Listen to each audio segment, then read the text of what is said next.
All right, Budget and Finance Committee is called to order. Director Cooper, will you take the roll, please?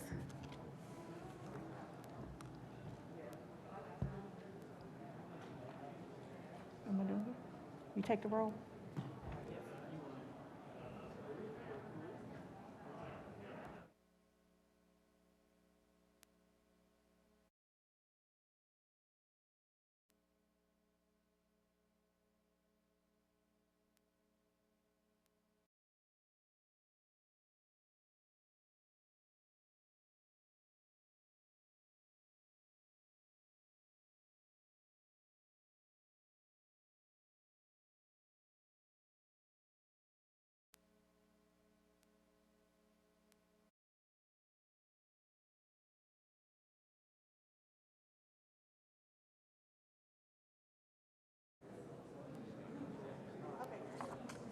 You want me to take roll? Okay. Taking roll for Budget and Finance Committee. Toombs. Allen. Benedict. Druffel. Glover. Mendez. Porterfield. Roten. Sledge. Suara. Syracuse. Vercher. Young. You have 10 present. That is a quorum. Thank you, Director Cooper. So we have a consent agenda today. I'm going to read off the items that are on the consent agenda. As usual, if there's anything that needs to come off, if you could go to a podium and let me know, or yell out the number, that's fine with me. On today's consent agenda, Resolution 2021-897, 898, 899, 912, 914, 915, 916, 917, 919, 920, 921, 923, 925, and 926. Do any of those items need to come off of consent? Can you do it one more time, please? A little slower. I'm having a hard time hearing you. Okay. Thank you. Resolution 2021-897, 898, 899, 912, 914, 915, 916, 917, 919, 920, 921, 923, 925, 926. Thank you, Madam Chair. You're welcome. Does anything need to come off the consent agenda before I read all of the captions? Yes. I have a question on 920, so, there's a particular example going on that. This is the final. It's a question, yes. All right, 920 is off of consent. Do any other items need to come off of the consent agenda? Seeing no hands, I will read the captions. And pardon me if you can't hear me, this is not set up for someone who is as short as me. I will do my best. We can move this up, it's wireless. Thank you. All right. Resolution 2021-897, Toombs and Suara, approves a General Sessions DUI Court grant from the U.S. Department of Justice to the Davidson County General Sessions Court to fund and support the operations of a misdemeanor DUI court, to assist in acquiring support services to minimize the risk of participants reoffending. Resolution 2021-898, Toombs, Suara, and Welsh, approves a grant contract between the Davidson County Juvenile Court and Youth Advocate Programs Incorporated to fund the Wrapping Around Families for Success program. Resolution 2021-899, Toombs, Suara, and Welsh, approves an amendment to a grant from the Tennessee Department of Children's Services to the Davidson County Juvenile Court to provide community-based case management and probation services to children at high risk of state custody.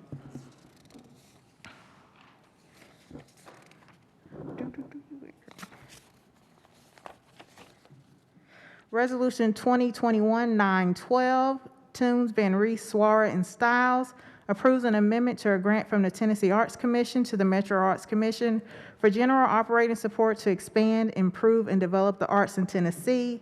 Resolution 2021-914, Toombs, Taylor, Withers, and others approves a grant from the U.S. Department of Health and Human Services to the Metro Board of Health to provide for the prevention, surveillance, diagnosis, and treatment of HIV/AIDS and administer a Minority AIDS Initiative program. Resolution 2021-915 approves a data across sectors for health grant from the Metro Interdenominational Church to the Metro Board of Health to support the development of multi-sector collaborations and support staff participation in the mentor program for the Nashville PrEP Coalition. Resolution 2021-916, Toombs, Taylor, Withers, and others approves an in-kind grant from the Center for Nonprofit Management to the Metro Board of Health to provide consulting support to help strengthen relationships and alignments for ending the HIV epidemic. Resolution 2021-917, Toombs, Taylor, Swallow, and Welch approves an amendment to a grant from the Tennessee Department of Health to the Metro Board of Health to achieve sustained tuberculosis control and enhance tuberculosis prevention to eliminate tuberculosis as a public health threat in Tennessee. Resolution 2021-919, Toombs, Gamble, and Welch approves an emergency management performance grant from the Tennessee Emergency Management Agency to Metro government. Resolution 2021-920, Taylor, Toombs, Murphy, and Gamble approves an amendment to a lease agreement between the Metro Nashville Police Department and Signature Center LP for office space for the Police Advocacy Support Services Program. Resolution 2021-921, Toombs, Gamble, and Swara approves a grant from the Tennessee Department of Finance and Administration to the Metro Nashville Police Department for funding for the Internet Crimes Against Children Unit. Resolution 2021-923, Young, Toombs, and Nash approves a donation from the Cumberland River Compact to the Metro Nashville Water Services Department to provide supplemental funding for a stream bank stabilization project for Mangster Creek located in Davidson and Sumner counties. Resolution 2021-925 authorizes the Metro Department of Law to compromise and settle the property damage claim of Ty Ebel against Metro government in the amount of $31,636.60. And Resolution 2021-926, Hager, Toombs, and Nash approves a donation in the amount of $100,000 as a contribution to stormwater infrastructure improvements near Antioch High School. Do any of those items need to come off of consent? It's been properly moved and seconded. Is there any discussion? All those in favor say aye. Any opposed? Any abstentions? Motion carries. Moving on to Resolution 2021. Do you need something? We do have Judge Escobar here on the late grant resolution if you wanted to take, since usually take elected officials, but it's up to you. Okay. Where's that on here? Madam Chair, Yes. point of order, how would you prefer us to be able to talk where the public is able to hear us as we're speaking, where that way it's clearly, available for those watching as well? It would be best if you went to one of the mics. All right, and so do we use our screens here, raise our hands? Just walk to a mic, and if there's supposed to be a button that you can press that lights up on this screen that's in front of me to show me where you are. And is it on our screens or is it? It's not on that little screen as far as I know for right now, but if you go to the podium, there's a button for you to press. Okay, that's fine. All right, thank you, Madam Chair. You're welcome, Councilman.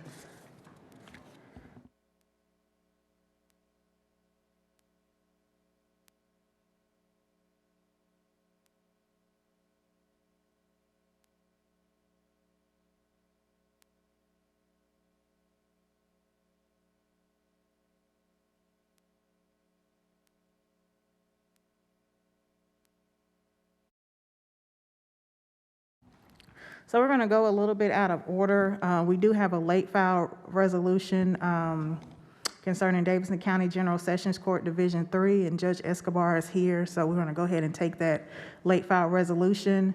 So resolution accepting a grant from the State of Tennessee Department of Finance and Administration, Office of Criminal Justice Programs to the Metropolitan Government of Nashville and Davidson County, acting by and through the Davidson County General Sessions Court Division 3 for the Cherished Hearts Adult Reentry Program, which serves the needs of crime victims who have experienced sexual and physical trauma, a previously underserved community. Can I get a motion? Move.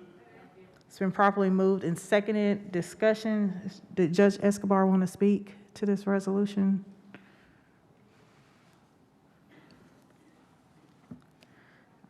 All right.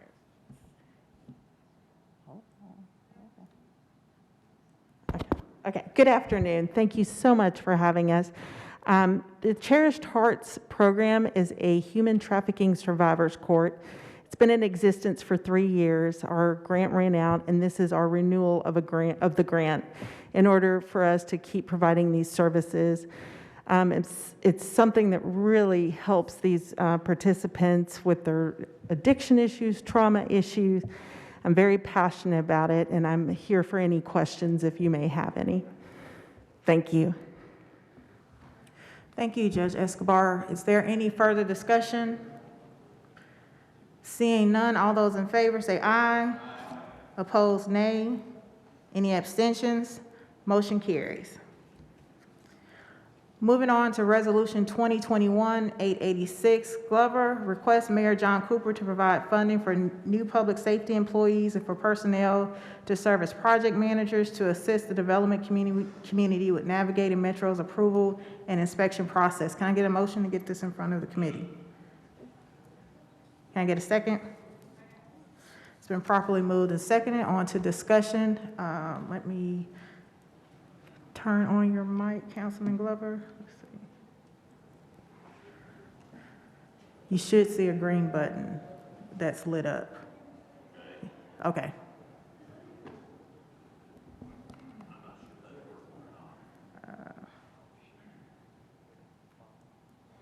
There it is. Okay. So, Madam Chair, given the budget that was presented, as we're all aware, the mayor has provided 40 more suppression, 20 more EMT, 40 police officers.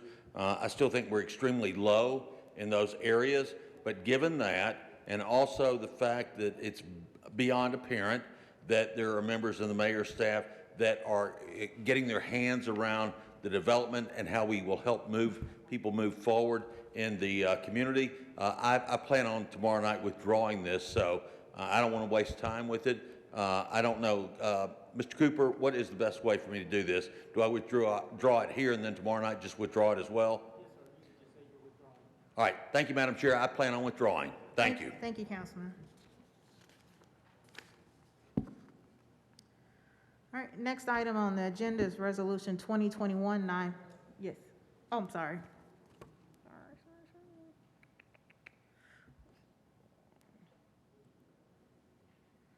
Councilman Mendez? Mr. Cooper, with the intent to withdraw it, should the committee still have a recommendation for that, or no?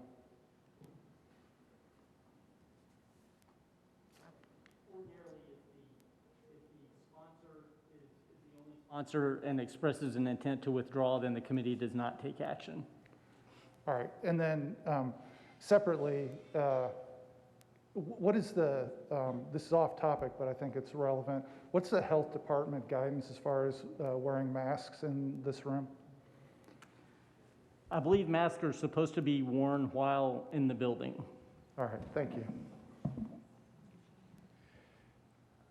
And so, Mr. Cooper, when I came up here and I'm not wearing the mask while I'm speaking here, not close to anyone, I've been fully vaccinated. Am I in compliance? I don't know what guidance, I am getting head shakes from the convention center That I'm folk in in the back compliance? that while you're speaking, you can take the mask off. Thank you, Mr. Cooper. All right, next item on the agenda is Resolution 2021-900, Toombs, approves an amendment to a grant from the Tennessee Department of Human Services to the Davidson County Juvenile Court to establish and enforce federal and state mandated child support program guidelines for children born out of wedlock. Can I get a motion? It's been properly moved and seconded. Any discussion? Director Cooper, for the viewing audience, can you briefly explain what this grant is for?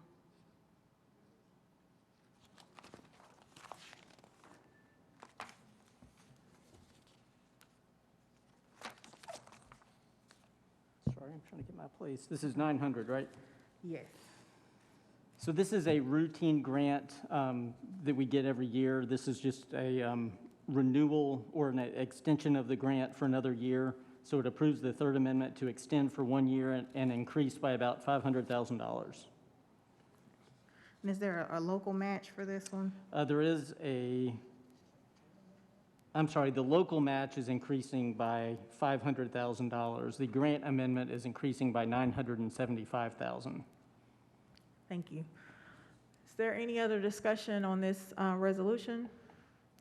Seeing none, all those in favor say aye. Any opposed, nay. Any abstentions? Motion carries.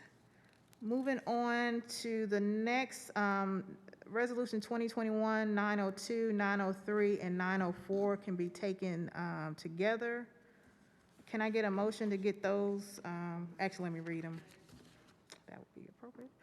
Resolution 2021-902, Toombs and Withers approves the issuance of public facility revenue refunding bonds for the East Bank Stadium project and authorizes Metro government's execution and delivery of a supplemental trust indenture, the pledge of certain Metro government's revenues as security for the bonds, and authorizes an official statement to be distributed in connection with the sale of the bonds. Resolution 2021-903, Toombs approves the issuance of public facility revenue refunding bonds for the arena project and authorizes Metro government's execution and delivery of a supplemental trust indenture, the pledge of certain Metro government's revenues as security for the bonds, and authorizes an official statement to be distributed in connection with the sale of the bonds. And Resolution 2021-904, Toombs approves the issuance of federally taxable public facility revenue refunding bonds for the ballpark project and authorizes Metro government's execution and delivery of a supplemental trust indenture, the pledge of certain Metro government's revenues as security for the bonds, and authorizes an official statement to be distributed in connection with the sale of the bonds. Can I get a motion? It's been properly moved and seconded. Is there any discussion? Director Cooper, again, can you explain?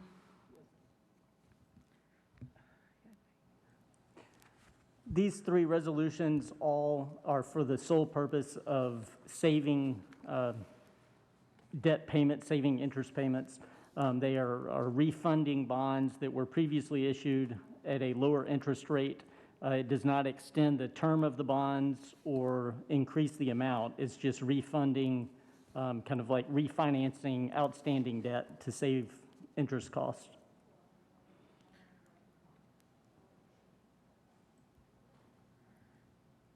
Councilman Mendez, is your light lit up? Thanks, Chair. And Mr. Cooper, so no extension of time, reducing the cost, and as far as what the what revenue stands behind the bonds, I'm assuming there's no change in that? No, the revenue pledges are all the same. All right, and then I usually like to have bond counsel, I assume they're here, stand up and tell us that what you just described is accurate from his understanding, or her?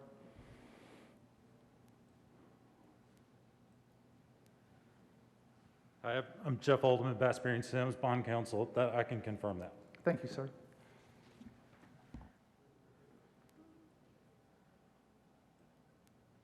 Councilman Glover? Thank you, Chair. And also, Mr. Cooper, I believe this follows the guidelines of the legislation, I want to say it was the last term that we did, that said if it doesn't exceed 3.5% in savings for the city, you couldn't do it. But this actually is almost double that. Is that correct? That's correct, yes, I sir. think on all of these, just Right. about, correct? Yes. Okay. One thing that did confuse me just a bit, the interest rates are lower on the new bonding, or they're, because Yeah, maybe I couldn't hear you well. Because rates right now are lower than they were at the time the bonds were issued, we'll see a debt savings by issuing at the lower interest rate. Right. And I think all told for all three of these bills, what is it, 10 to 15 million in savings, somewhere in that range? I think that's right for all three combined. Okay. All right. Thank you, Chair. Is there any further discussion on these three resolutions? Oh. Councilwoman Suara? Thank you. Same thing, but I'm glad it's all answered. But Director Cooper, when I was looking at the fiscal analysis, it did says that it's not extending the term of the bond. But there were two in there, I'm not sure whether it was 901 or 903, that were 2013 bonds. One had an end date of 2033, the other one says 2043. And I don't know if there's an error on the analysis, but I just want to confirm that there's no extension on any of them. There is no extension. It is the exact same term that the bonds were originally issued, the same duration. Okay, thank you. Is there any additional discussion? Seeing none, all those in favor say aye. Any opposed, nay. Any abstentions? Motion carries. Moving on to Resolution 2021-905, Toombs amends Resolution 2014-1066 to extend the duration of the general obligation extendable commercial paper program of the Metropolitan Government. Can I get a motion? Is there a second? It's been properly moved and seconded. Any discussion? Director Cooper, can you explain? None, oh, sorry about that. Yes, this approves an extension of our commercial paper program to extend it. Right now, it's set to expire January 1st, 2022. This extends it until January 1st, 2025. It does not increase the overall cap of $325 million. It just extends the term of the program. The commercial paper program is what Metro uses to fund the commencement of capital projects until the long-term bonds are issued. It's a form of short-term financing. All right, is there any additional discussion? Oh.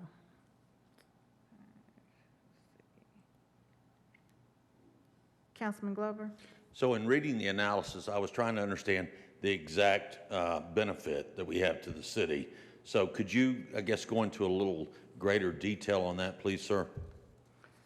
The benefit to the city is, well, one, we get to better time the market for when to issue long-term debt so that we can get the lowest interest rate possible. If we were to end the program, we would have, I guess we would have to start issuing bond anticipation notes or something at the time we did every capital spending plan. So that this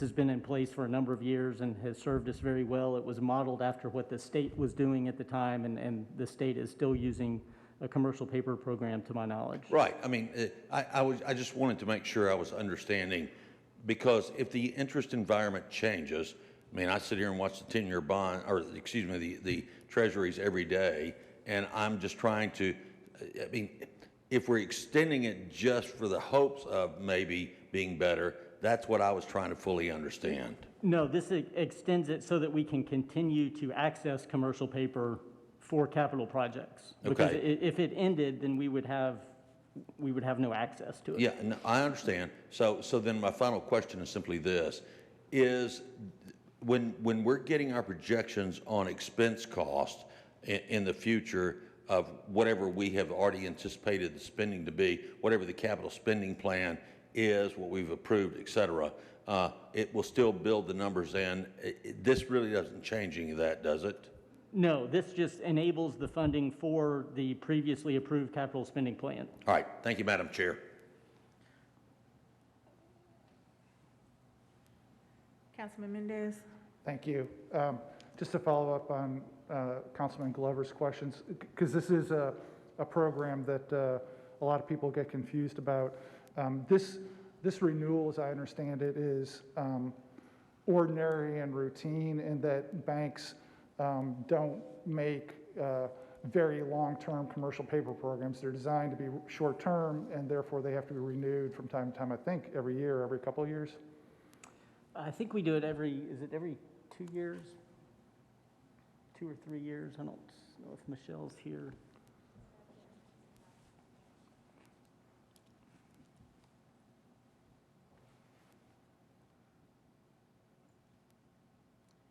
Hi there. My name is Michelle Bosch. I run the Treasury Division in the Finance Department.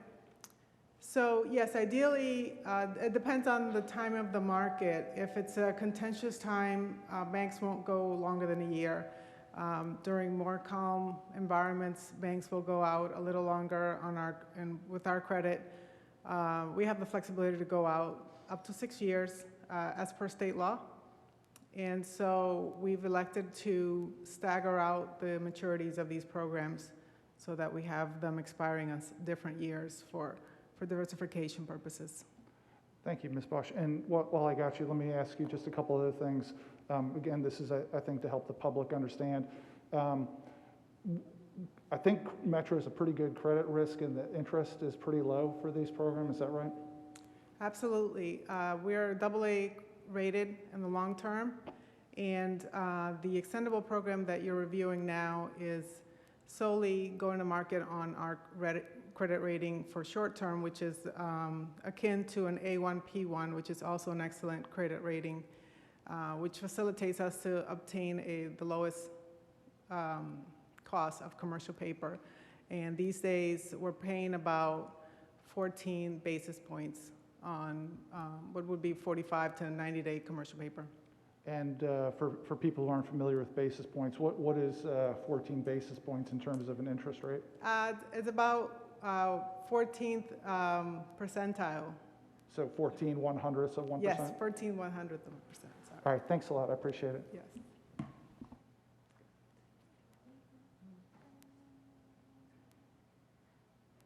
Councilwoman Allen? Thank you, Madam Chair. Just one more question. My understanding is that we've gotten the reporting of what's outstanding in commercial paper built into our debt reporting schedule, and I would just ask that Ms. Bosch or Mr. Edelman or someone from that department tell us where we can find that information so that we know it. The recent debt report was just sent out to the council last week, and it is on both the Finance Department website and the council website under our resources page. So if you just go to nashville.gov/council or Metro Council and click on resources, then you can see the debt reports. And at any given time during the year, a citizen can go to the Finance website and find that information. That's correct. Correct. I think that's important for everyone to know. Thank you. All right, is there any additional discussion? We're on Resolution 2021-905. Seeing none, all those in favor say aye. Any opposed, nay. Any abstentions? Motion carries. Resolution 2021-906, Tunes, amends Resolution 2015-1417 to increase the size and duration of the water and sewer extendable commercial paper program of the Metropolitan government. Can I get a motion? It's been properly moved and seconded. There's also a proposed substitute. Can I get a motion to get the substitute in front of us? It's been properly moved and seconded to approve the substitute. Director Cooper, can you explain what the substitute does?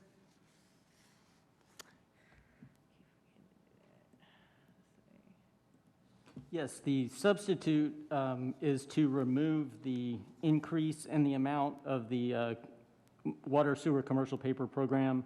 The original resolution had it going from $100 million to $150 million, along with an extension until 2026. This is just, with the substitute, is just approving the extension of the program through January 1st, 2026. All right, is there any additional discussion on the substitute? Seeing none, all those in favor say aye. Any opposed, nay. Any abstentions? Motion carries. Can I get a motion to approve the resolution as substituted? It's been properly moved and seconded to approve the motion as substituted. Is there any discussion? Seeing none, all those in favor, aye. Any opposed, nay. Any abstentions? Motion carries. All right, Resolution 2021-907, Toombs, repeals resolution numbers 2006-1331 and 2006-1403 pertaining to Metro government sale of tax receivables. Can I get a motion? It's been properly moved and seconded. Any discussion? Director Cooper, can we start by you explaining what this resolution does? Yes, back in 2006, the council elected to start the practice of selling our delinquent property tax receivables, meaning we would get an upfront cash payment, and then whoever bought the receivables would be entitled to get the money when it comes in. This was done in 2007 as a mechanism to basically generate some additional revenue in that one budget. The problem is once you start doing that, you almost have to do it every year or you result in having a budget hole.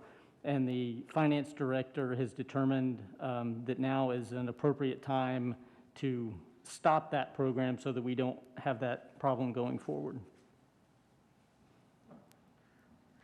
Councilman Mendez? Thanks. I just want to say I appreciate the Finance Department taking the opportunity to stop this program. I guess I wasn't aware that we were doing the annual sale of tax receivables. In my law practice, when I deal with financially distressed entities, one of the things that's common is people trying to accelerate cash flow by taking a discount on receivables. And like Mr. Cooper said, that's great for the first year, but then you're sort of wed to it forever. So I'm glad we're going to take the opportunity to stop that. I just want to say thanks to the Finance Department for that. Councilman Glover? Thank you. Mr. Cooper, I don't remember, what was the typical cost of when we sold the paper like that? And I don't know that I remember seeing it in the analysis. It's sold annually, so the amount is going to depend on whatever the proposals were for that given year. Is there anyone who can give us an answer on that, please? Yes, Mary Jo Wiggins is coming And to here the we go. podium. All righty.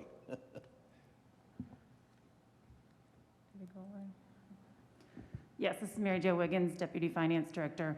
There was no cost. We actually sold the amount of receivables at a premium because the seller or the buyers of the receivable would actually get the interest from it. So there was no cost to us. There was an administrative cost because we still collected the taxes and then remitted them to the seller of the receivable, the buyer of the receivable. All right, so I'm going to re-ask the question a bit differently, if I may. So if we did $100 million, let's just say in sale, did we get the full $100 million, or was there a cost to the Metropolitan government for that $100 million? We got the full $100 million. What we didn't get is the benefit of collecting that money along with the penalties and interest. And Metro was still, from an administrative standpoint, having to actually collect the taxes. So Metro Legal is having to file lawsuits to collect the taxes, but Metro didn't get the benefit of that. Am I saying that correctly?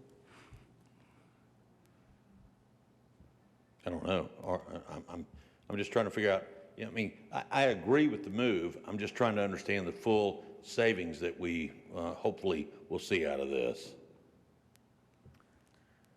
So, Mary, Ms. Wiggins, correct me if I'm wrong. My understanding is that we will continue to collect. In the past, we've gotten the full amount of the tax that was due. We will continue to get the full amount of the tax that's due plus the interest. Correct. That is the benefit to Metro is that we will now collect the interest. We were getting a portion because we were actually able to sell the receivable at a premium, but now we will get an even larger amount of premium because we get the interest. And we're doing the work for the administrative collection anyway. All right, so just to where I can make sure I kind of understand where we are. So we were selling the premium at 100 basis points. In other words, we were getting dollar for dollar, but we were losing the interest in whatever penalties there may be. What about that portion of folks who don't pay their taxes or do whatever, and we don't collect that money? How did that work? We were not able to sell those portions. Okay. So we were still losing that revenue anyway. All right. Thank you, Madam Chair. Is there any other discussion on Resolution 2021-907?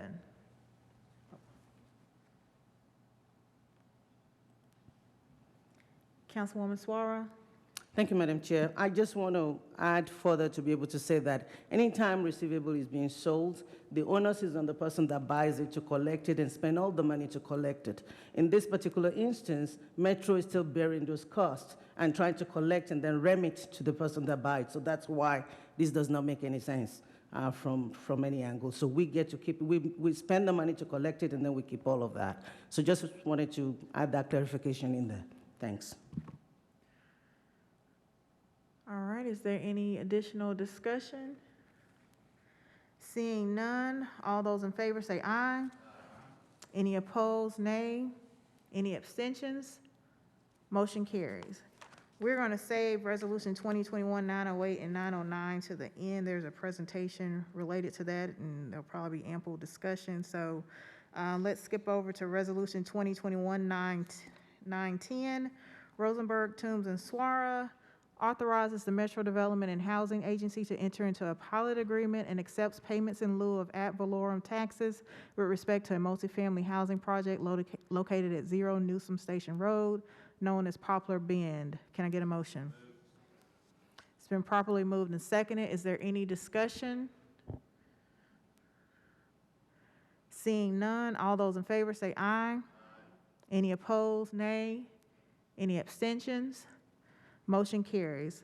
Resolution 2021-911, Hancock, Toombs, and Suara authorizes the Metro Development and Housing Agency to enter into a pilot agreement and accept payments in lieu of ad valorem taxes with respect to a multifamily housing project located at 621 North DuPont Avenue. Can I get a motion? It's been properly moved and seconded. Is there any discussion?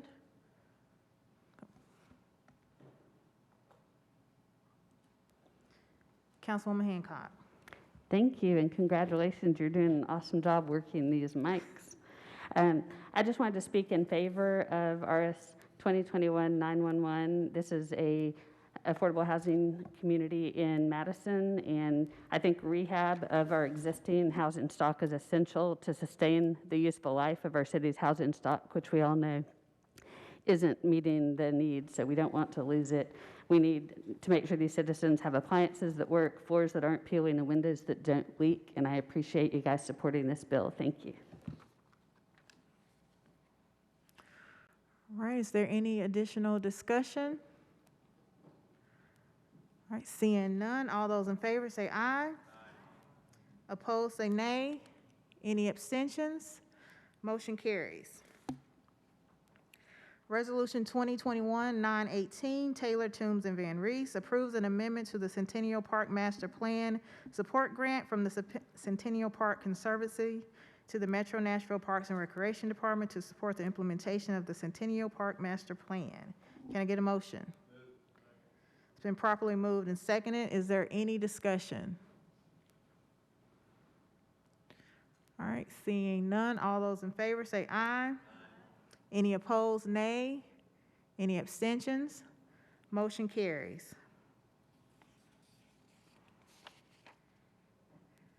All right. Moving to bills on second reading, Bill 2021-670. Oh, that's right, that's right. Resolution 2021-920, Taylor, Toombs, Murphy, and Gamble approves an amendment to a lease agreement between the Metro Nashville Police Department and Signature Center LP for office space for the Police Advocacy Support Services Program. Can I get a motion? It's been properly moved and seconded. Any discussion? Councilwoman Suara? Thank you, Madam Chair. I just needed two clarifying questions. One, I was trying to find out what the pass is, and I couldn't find anything online describing it. But more importantly, I also wanted to know, as we're building new precincts and police departments, is this something that could be housed under any of those buildings instead of separate lease? And I'm okay with getting the answers to those questions later if no one can answer them now, but I just Councilmember, this houses the Police Advocacy Support Services. That's what PASS stands for. This lease has been in place since 1996, and the extension is just a 3-year extension instead of a long-term, so that would potentially allow moving it to a different facility if the police department determined that was appropriate at the time. But this is a 3-year extension of the existing lease. Thank you. All right, is there any additional discussion? We're on Resolution 2021-920. Seeing none, all those in favor say aye. Opposed, say nay. Any abstentions? Motion carries. Moving on to bills on second reading. Bill 2021-675, Toombs, Stiles, and Benedict, amends the Metro Code pertaining to council member compensation studies. Can I get a motion? It's been properly moved and seconded. There's also a substitute. Can I get a motion to get the substitute in front of us? It's been properly moved and seconded. And Director Cooper, I know what it says, but it's not in front of me. Can you explain what the substitute does, please? Yes, the substitute, instead of having a study every 2 years, the substitute would provide for a study once every term, every 4 years, and that would be for council members, vice mayor, and mayor. It would also require that whatever recommendations be included as part of the pay plan for general employees that come to Metro Council. So it would be a study conducted by HR once per term with a recommendation as part of the pay plan. And that was, this substitute is the result of discussions that Chair Toombs and I had with Shannon Hall, HR Director, last week. All right, is there any additional discussion on the substitute? Seeing none, all those in favor say aye. Any opposed, nay. Any abstentions? All right, motion carries. Now, how do we do the amendment? Ask for approval of the bill as substituted. Okay. All right, can I get a motion to approve the bill as substituted? It's been properly moved and seconded to approve the bill as substituted. There is an amendment. Councilwoman Benedict?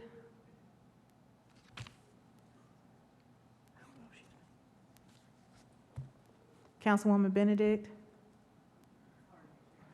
No problem. We're on Bill 2021-675. We're on the bill as substituted. Do you want to move your amendment? Let's see. Move the amendment. Can I get a second? It's been properly moved and seconded. Councilwoman Benedict, will you explain your amendment, please? Certainly, Chair. Thank you so much. So I think when we look at the compensation study that, and when we went through council benefits discussions earlier this year, I think it was important that we describe the job and what the job is currently and why it's important for us to look at this. In 1963, when this council metropolitan government was created, it was a very different landscape in the city. It was a very different landscape in the way that we interact with the public and how we do these jobs. And I think it's important that this amendment just changes the recitals at the beginning, all the whereases, to help explain why it's important to do this and how things have changed, and that as things continue to change, hopefully with the substituted bill with the one time per term, I think this also helps to explain and describe why this is important. And so with that, I renew my motion. Is there any additional discussion? I believe it's still lit up. Councilman Mendez? Thanks, Chair. I appreciate the spirit of the amendment. There's some value judgments baked into the amendment, even though they're just whereases.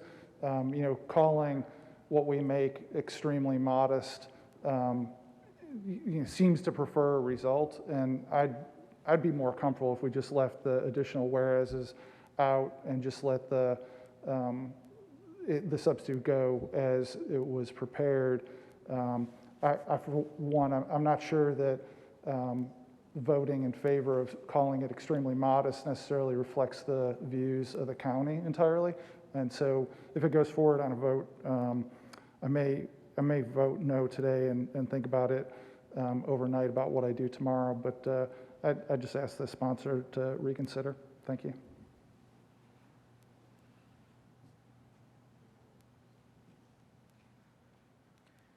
Councilwoman Benedict?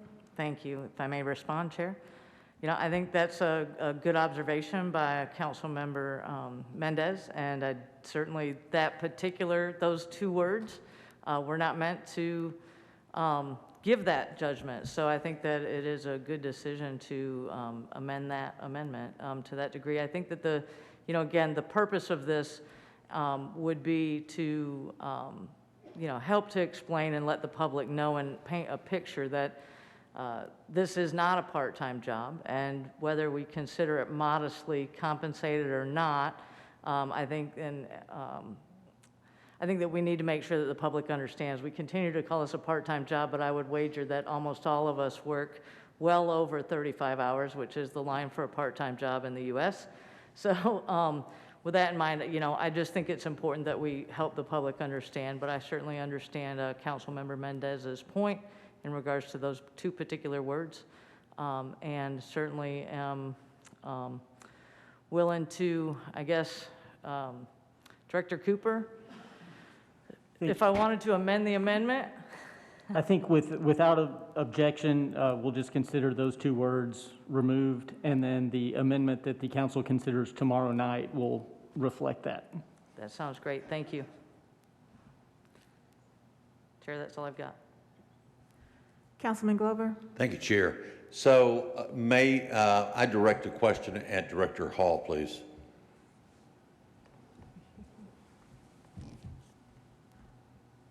I'm not sure if she's here.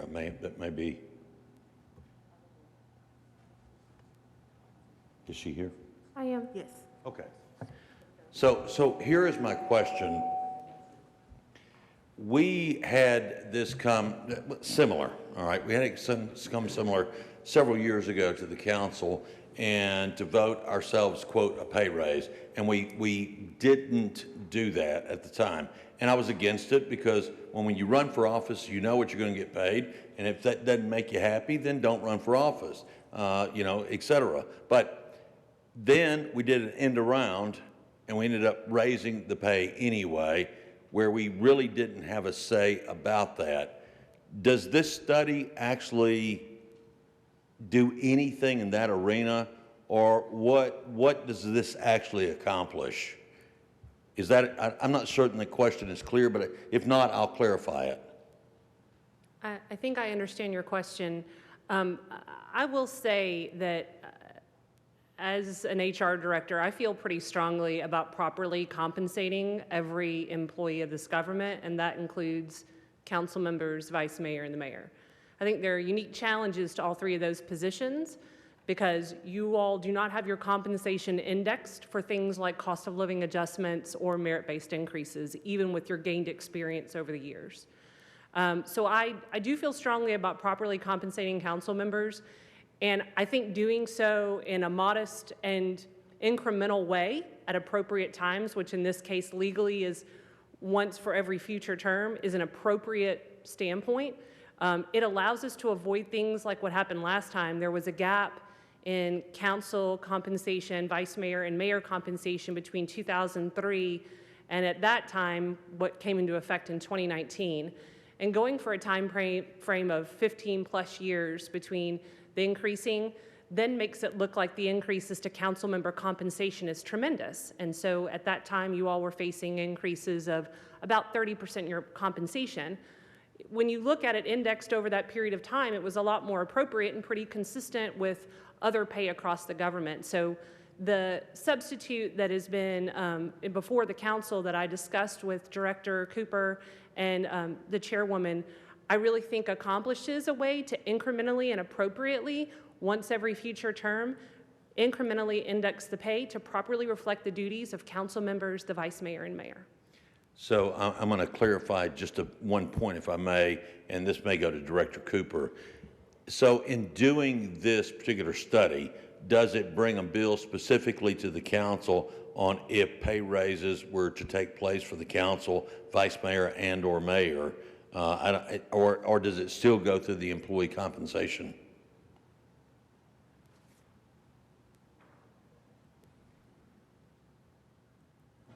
The study would be presented to the Civil Service Commission, and the commission would then determine whether to include it in the pay plan and how much. And then once it's included in the pay plan, it comes to the council for approval by resolution. And so if I remember correctly, if it comes to the council in resolution, it's bunched all into one. It's not separated out to where we could actually say, well, we'll do all of this other stuff, but not this, if I'm remembering it correctly, the way it came back.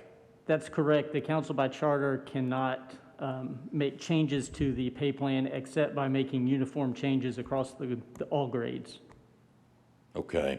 And so this study, in reality, while it will give us an idea, if it goes through the employee compensation, then we really won't have a voice in it as far as what we think we should do on accepting or saying no. Other than making that voice known to the Civil Service Commission at the time that they're considering the pay plan, because they can make changes to the pay plan from what HR recommends. All right. Thank you, Madam Chair.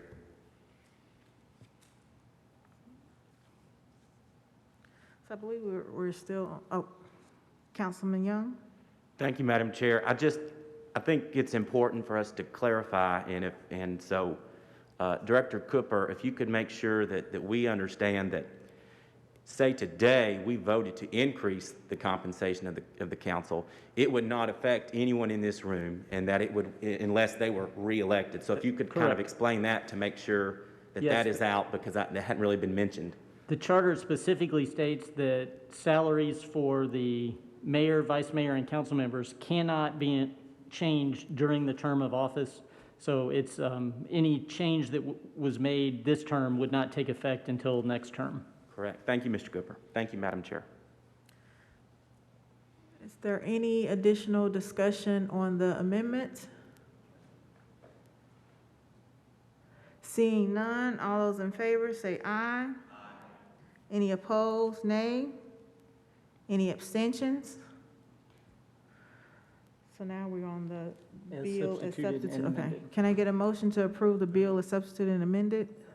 It's been properly moved and seconded to approve the bill as substituted and amended. Is there any additional discussion? Seeing none, all those in favor say aye. Opposed, nay? Any abstentions?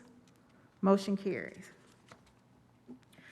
All right, Bill 2021-694, Hall and Hurt, requires all existing culverts, inlets, storm drains, and ditches within the T2 Rural Neighborhood Policy and T3 Suburban Neighborhood Policy to be upgraded, retrofitted, and/or constructed to current stormwater management manual standards by December 31st, 2026.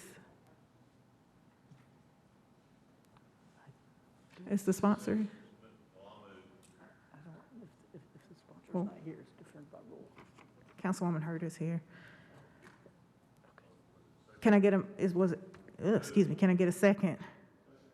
It's been properly moved and seconded. Is there any discussion? Chair, thank you, Madam Chair. This legislation basically is in response to the recent flooding that we've had. There's some homes in District 1 that have excessive flooding, and we need to really address the culverts and all of those things in the area in order to prevent this from happening. And this legislation is just asking for that type of support, and I ask the colleagues to support this legislation. Thank you.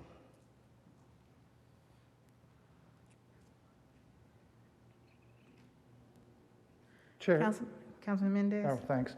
I got confused. Did we skip 693? And we're on 694? I don't have a 693.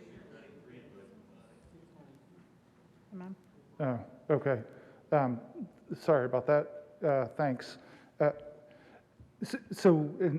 had my head on 693. Is this the one with a fiscal note that says it's tens or hundreds of millions? Okay. I don't think I can support a bill that's got a fiscal note that is tens or hundreds of millions of dollars. And as I recall from the last time it's been before us, well, the last two times it was before us at the end of last term and then last meeting, I think there was a description from the water department that what this calls for would require a wholesale change to how they approach upgrades and would essentially lead to them not taking care of the most urgent problems first and instead move to upgrading things that might be working perfectly fine. And with that combination of things, I think I'm not going to be able to support this.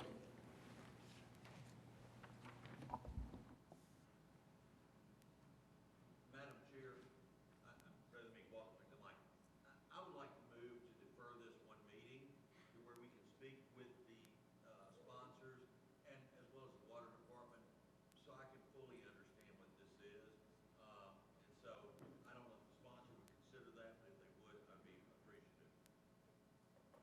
Is there a second on the motion to defer?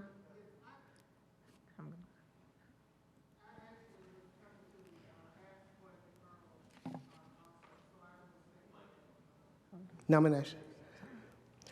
I actually was coming to ask for a deferral, so there could be some greater discussions between Councilman Hall and Public Works. I do know that we have a lot of issues in District 1 that have been neglected for some time. And oftentimes legislation is put forth in order to send a message and to show the urgency of when things like this are needed. So I do ask, I accept Councilman Glover's deferral and I will second it. It's been properly moved and seconded to defer Bill 2021-694 for one meeting. Is there any discussion on the deferral motion? Councilman Glover? Yes, thank you. Thank you, Madam Chair. And Council Lady Hurt, I made the recommendation of one meeting. I mean, if you thought more was needed, that's fine, but if one meeting is sufficient, then I'm certainly happy with that, if that gives us the time to have greater discussion, because at this point, I'm not ready to vote for or against it. I want to fully understand it, but you're right. District 1 has absolutely not been served properly, and we need to take better care of that area. Thank you. So if you're fine with the one meeting, all right. Thank you, Chair. Is there any additional discussion on the deferral motion? Seeing none, all those in favor say aye. Aye. Opposed, nay. Any abstentions? Motion carries. Now going back to Resolution 2021-908 and Resolution 2021-909, I'll read the captions. Resolution 2021-908, Parker, Toombs, Van Rees, Young, and others, approves an economic impact plan for the River North Infrastructure Economic Development Area. And Resolution 2021-909, Parker, Toombs, Murphy, and others, approves an intergovernmental agreement between the Tennessee Department of Transportation and Metro Government for the Cleveland Street Extension and bike pedestrian connectivity from East Nashville to the River North Development. Can I get a motion to get these two resolutions in front of us? It's been properly moved and seconded. And before we have the presentation from Oracle, and I know that Mayor Cooper wants to introduce the guest from Oracle, I would ask that Director Cooper explain where we are in the process, what we're voting on, and what are future opportunities for council consideration in the future. Thank you, Chair. This is one step in what will be a multi-step process for the new Oracle development at River North. This resolution, well, there's two resolutions. The first resolution approves the economic impact plan that the Industrial Development Board approved and will be implementing. It also approves a participation agreement with the state, with TDOT, for some roadway improvements. Going forward, there will be at least two pieces of legislation that will come to council, which will require both a public hearing at the Metro Planning Commission and a public hearing at the council. That would be a to rezone a portion of the property, and then a second bill to amend the existing urban design overlay. And the urban design overlay is where you would see more of the street layout, pedestrian access, things like that would be part of that UDO process. So that will be coming in the future, but this resolution approves the economic impact plan, which provides that Oracle will invest up to $175 million for infrastructure work to be reimbursed over time by 50% of the property taxes generated at the site. Thank you. Mayor Cooper, you have the floor. Well, thank you, Chair, very much. And very briefly, I just wanted to be here to introduce to you somebody that's going to be a great partner for Nashville, Tennessee, and her team. That's Jennifer Burke, the Executive Vice President of Operations for Oracle, and her whole team. And to put into perspective, this is the largest private investment being made in Nashville ever in its history, the whole time. This is what's at stake here. These are also the jobs that we've been looking for, the high-tech jobs that's going to make Nashville a success in the digital economy going forward. This is the envy of every city in the country. And then a great partner, a company that has focused on partnering with educational institutions. They're already in Tennessee doing work with other school systems, but the ability to have them here in our university corridor to be a help to our school system and our HBCUs going forward in particular is an incredible opportunity for Nashville. So I wanted to be here to thank them for picking Nashville, for investing in Nashville, for making this part of our great future going forward, and to thank them. I also want to acknowledge that Bob Rolfe is here, and he is the Commissioner for Economic Development in Tennessee. I think he would agree that there is nothing that has gone on in Tennessee in the past decade, anyway, or longer, that is more important to the success of our city and the success of our state. And I know he'll want to say a few words too. But with that, let me introduce Jennifer Burke, and then for her to introduce her team and how they will be partners of Nashville going forward. Thank you very much.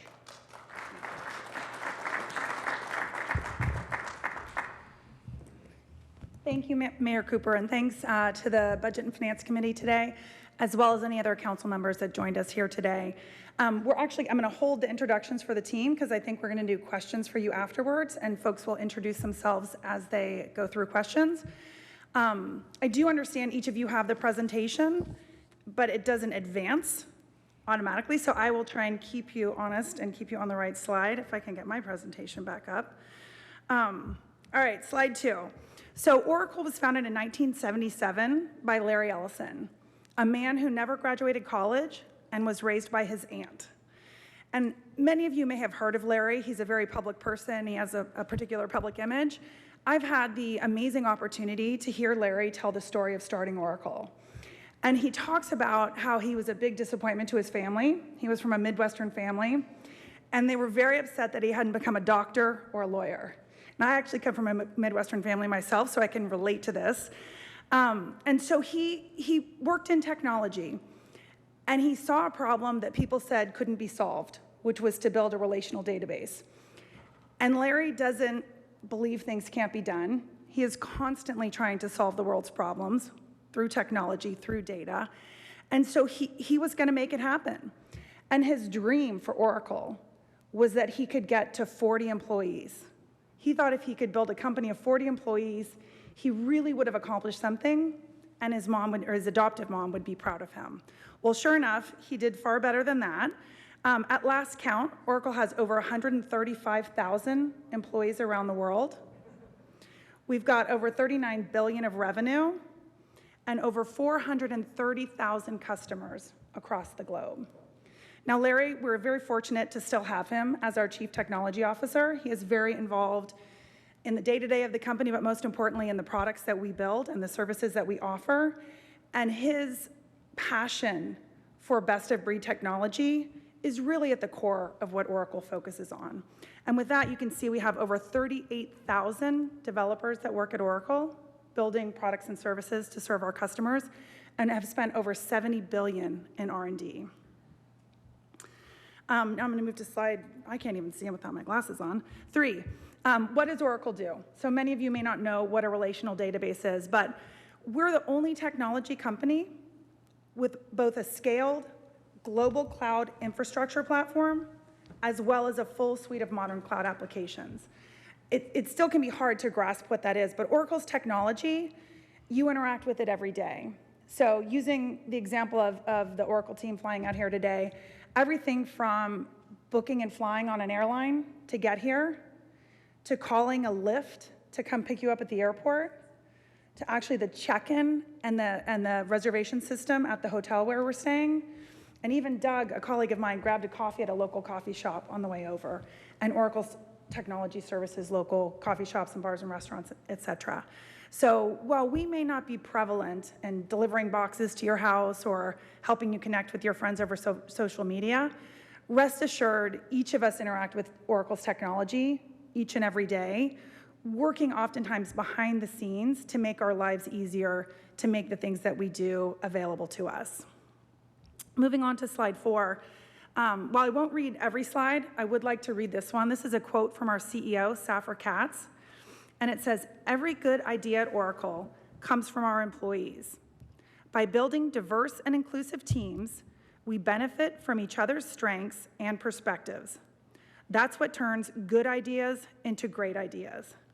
And we want to share this quote with you because it really does talk about the culture of Oracle in really bringing out the best of people, teamwork, and helping people build their future. Slide 5, Oracle's a great place to work. I actually celebrated my 19-year anniversary with Oracle yesterday. So clearly I like it. But you can see Oracle's been recognized as an employer of choice and we're very proud of our commitment to diverse and inclusive culture. On slide 6, we're also very committed to strengthening the communities in which we operate. So we've got a giving foundation, and we've donated over $22 million in the past year to support over 6,000 nonprofits. One of those is a local public school that my son attends back in California. So Oracle has a matching program for all of their employees. So when I donate to our school foundation, I'm able to request a matching gift, and Oracle will give that to his school as well. We're also very focused on volunteering. And this is something many of the employees are very committed to. We've had over 36,000 Oracle volunteers who donated over 132,000 hours in the last year. It's one of the favorite things that I do at Oracle. With my team, we use it as our team building events. We're very committed to working with the Second Harvest Food Bank. And with my team for the past 17 years, we've done an annual food bank donation day where we go and help package food and groceries. And I even spent 3 years over in Europe, and my team continued this tradition when I wasn't there. And this is the first year, due to COVID, we weren't able to do this event, and the team was very disappointed. And I actually sent a note out to the team, sort of saying, sorry, we can't be together to have this time together. But let's all find a way. There's so much food insecurity going on right now. Let's find a way to give back to the community and find a place to donate or serve, et cetera. And the stories that came back were just amazing, from people able to donate through their local church or a community center, to donating money to Second Harvest, even though they weren't open for food donations. So it's a commitment that the employees love to do. And oftentimes the hubs use it as a team building and a way oftentimes to interact and get to know other teams as well. And last but not least, we're very focused on sustainability and really helping the earth. Everything from cleaning up local parks and waterways to the stat that you see here, 100% renewable energy used at over 51 offices globally. Really, the cornerstone of Oracle's giving is around education. We're very, very focused on education, really helping students learn all the way from kindergarten through their college years, with a heavy focus on STEM and technology and getting that into the classrooms and helping people. So, sorry, I'm not telling you the slides. Slide 8, sorry. So why Nashville? What attracts Oracle to Nashville?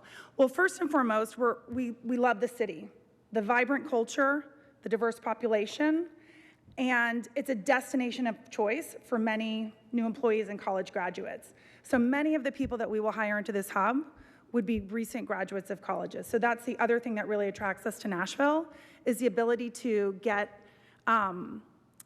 access to higher class education institutions, whether it's locally or some around the state or around the area, where kids want to come and build their career and grow roots and settle here in Nashville.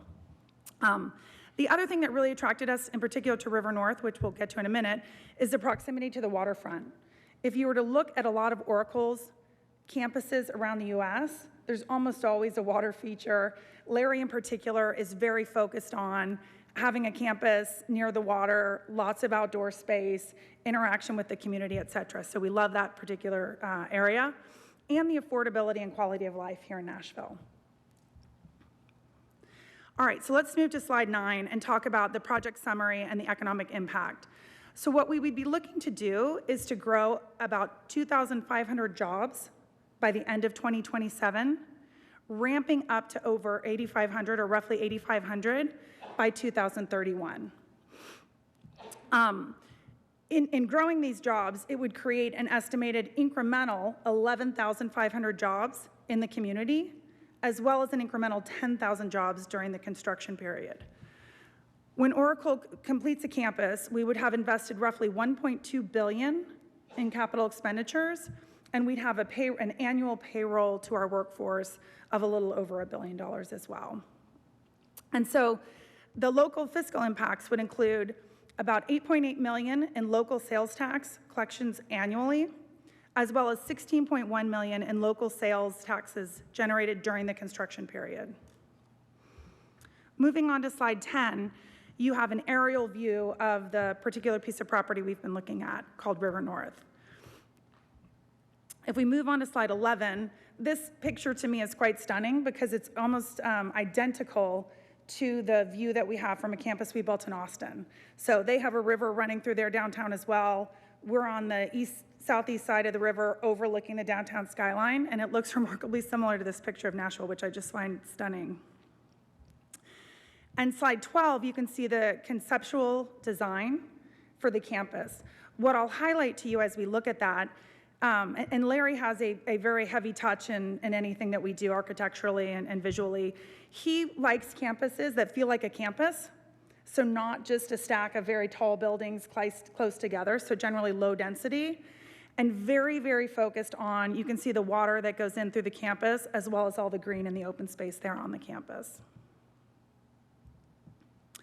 Moving to slide 13, again, we would look at an aerial view of the campus, and you can see some of the infrastructure that's Oracle's offering to fund.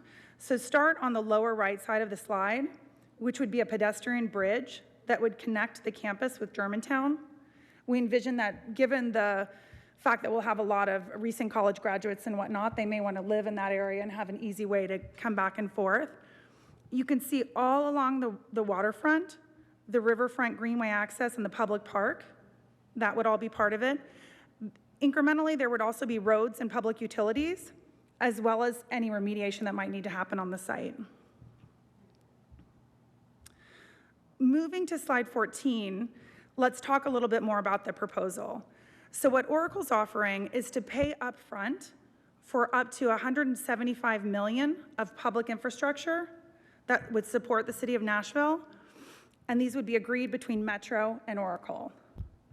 The Metro IDB would reimburse Oracle for the actual amount spent, with 50% of the incremental property taxes generated from the site. Metro would keep the remaining 50% of an estimated $18 million per annum of the project, and the reimbursement would end after 25 years and a max repayment of $175 million, at which time Metro would retain all the tax funds from the site. Why do we think this is good for Metro? What are the benefits to Metro? So first and foremost, it doesn't use any current city funds.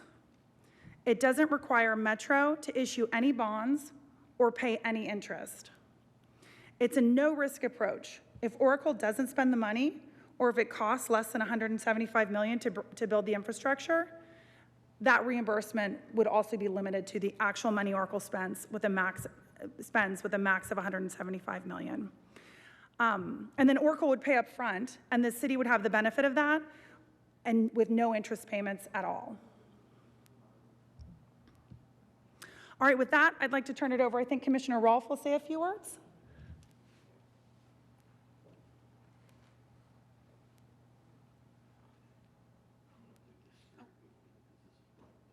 Oh, sorry. It's not your fault.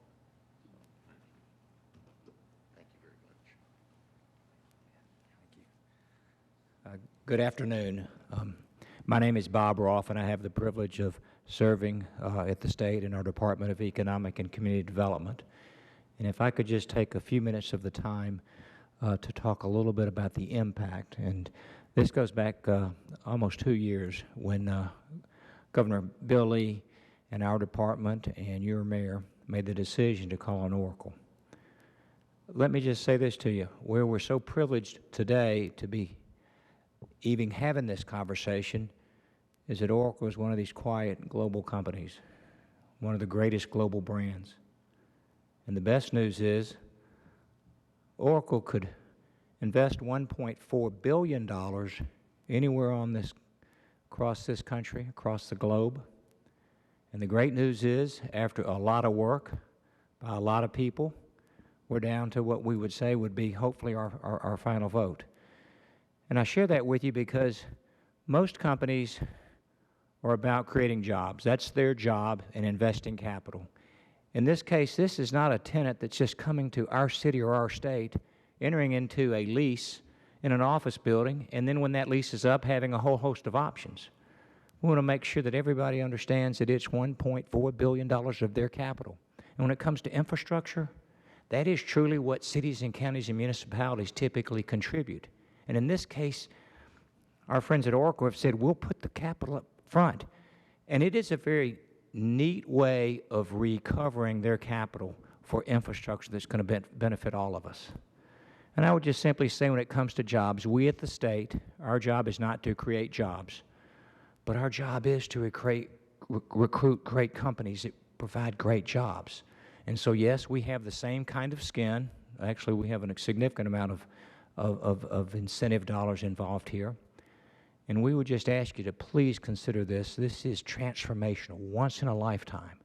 And I say that to you because when you talk about 8,500 jobs, those are just the jobs for the new people that will be coming here. There probably a significant number will be people that already call Tennessee home. And then what I think is also so exceptional is there will be another 11,000 indirect jobs. And that's going to be the local vendor community. And that's going to be the companies that are locally grown, that are locally successful, that are going to support a 60-acre campus. So I would just say we would, again, continue to ask you to vet this, which is what you should be doing, asking the right thoughtful questions, and just know that we are so excited to be able to present to you, like I said, one of the great global brands, because at the end of the day, Tennessee and Nashville is judged by the brands that call it home. So with that, I'll step aside, and thank you for your time.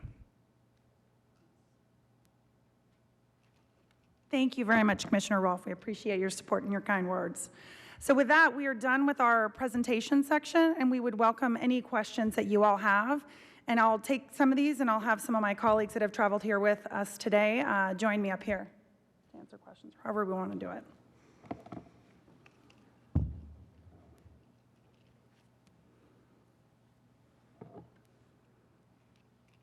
Oh, just a second.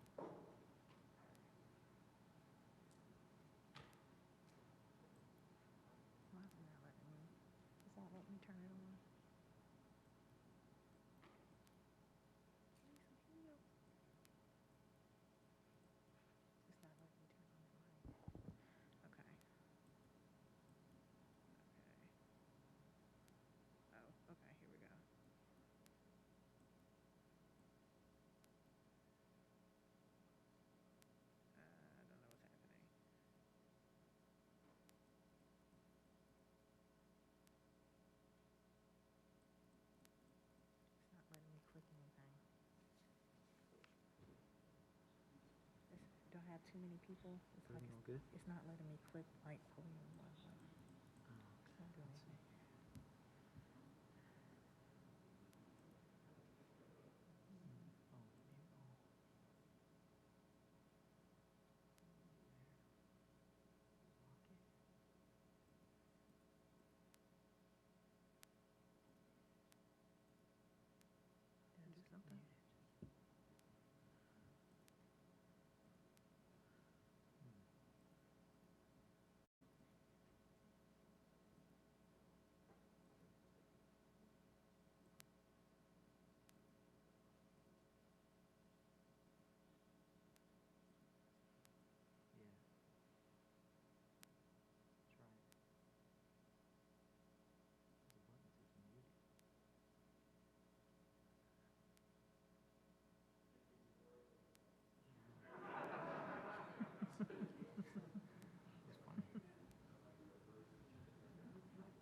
Let's try now.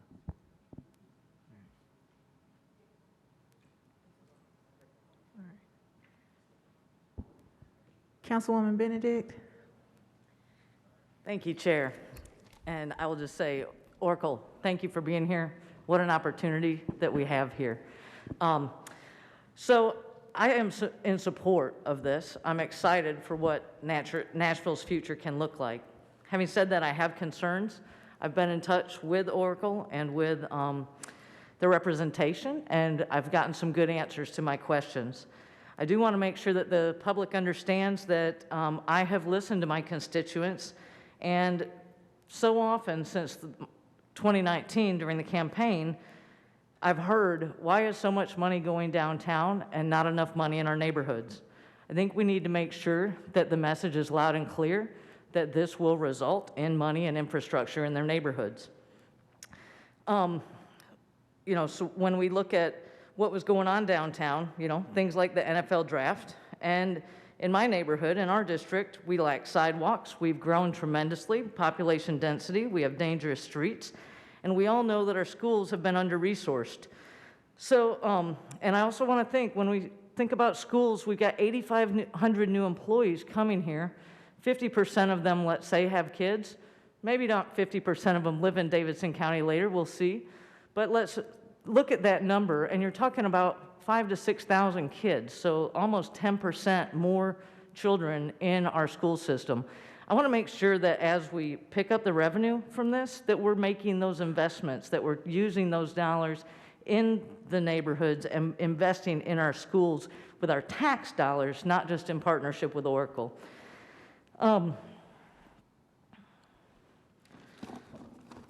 It's a long road for us, 10 years, but to get those kids in our schools, but we need to be looking now rather than ending up behind, which is where in many cases that we've been. So speaking of education, I represent the Stratford cluster, which is our STEM school. I would love, and I've spoken about this with Amazon in the past, I would love for Stratford to become the Hume Fog for technology. Let's grab 50 kids in 5th grade, and let's grab 50 kids the next year in 5th grade, and let's get that pipeline going so that when they're ready and they graduate, let's sit down and talk about that and make sure that that's happening. And I know you're working with Dr. Battle already, and I think that it's a great opportunity for the people in Inglewood. Couple of questions that I have for you is, one is, when would you talk about the investments and you shared those with us, what type of numbers should the community, when should the community start to see the types of numbers, some specific concrete numbers about your investments in the community? So I'm not sure I fully understand the question. So of the 175 million, when would they start seeing that? No, so actually, so your investments in HBCUs, like, are we talking 10 kids per year? Are we talking, like, I'm trying to understand what that investment looks like. And you might not know yet, right? I don't think we know yet, but I will tell you, because I'm sure there will be a number of questions that come up. Tracy Wade, who runs our HBCU programs as well as our diversity and inclusion programs for Oracle, has been stuck on a flight coming out of DC since like 8 o'clock this morning. She could have landed. I don't know, Denise may have the latest. She may make it here. She may be too late.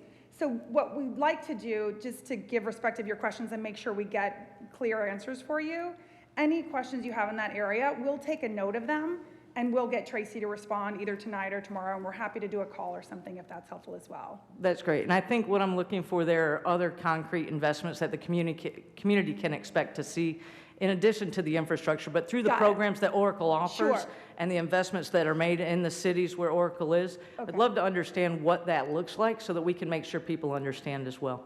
Okay, sure. The next thing would be labor and fair wages. So for a couple of weeks now, I've asked, we know that your average full-time salary is going to be over $100,000, and that's fantastic.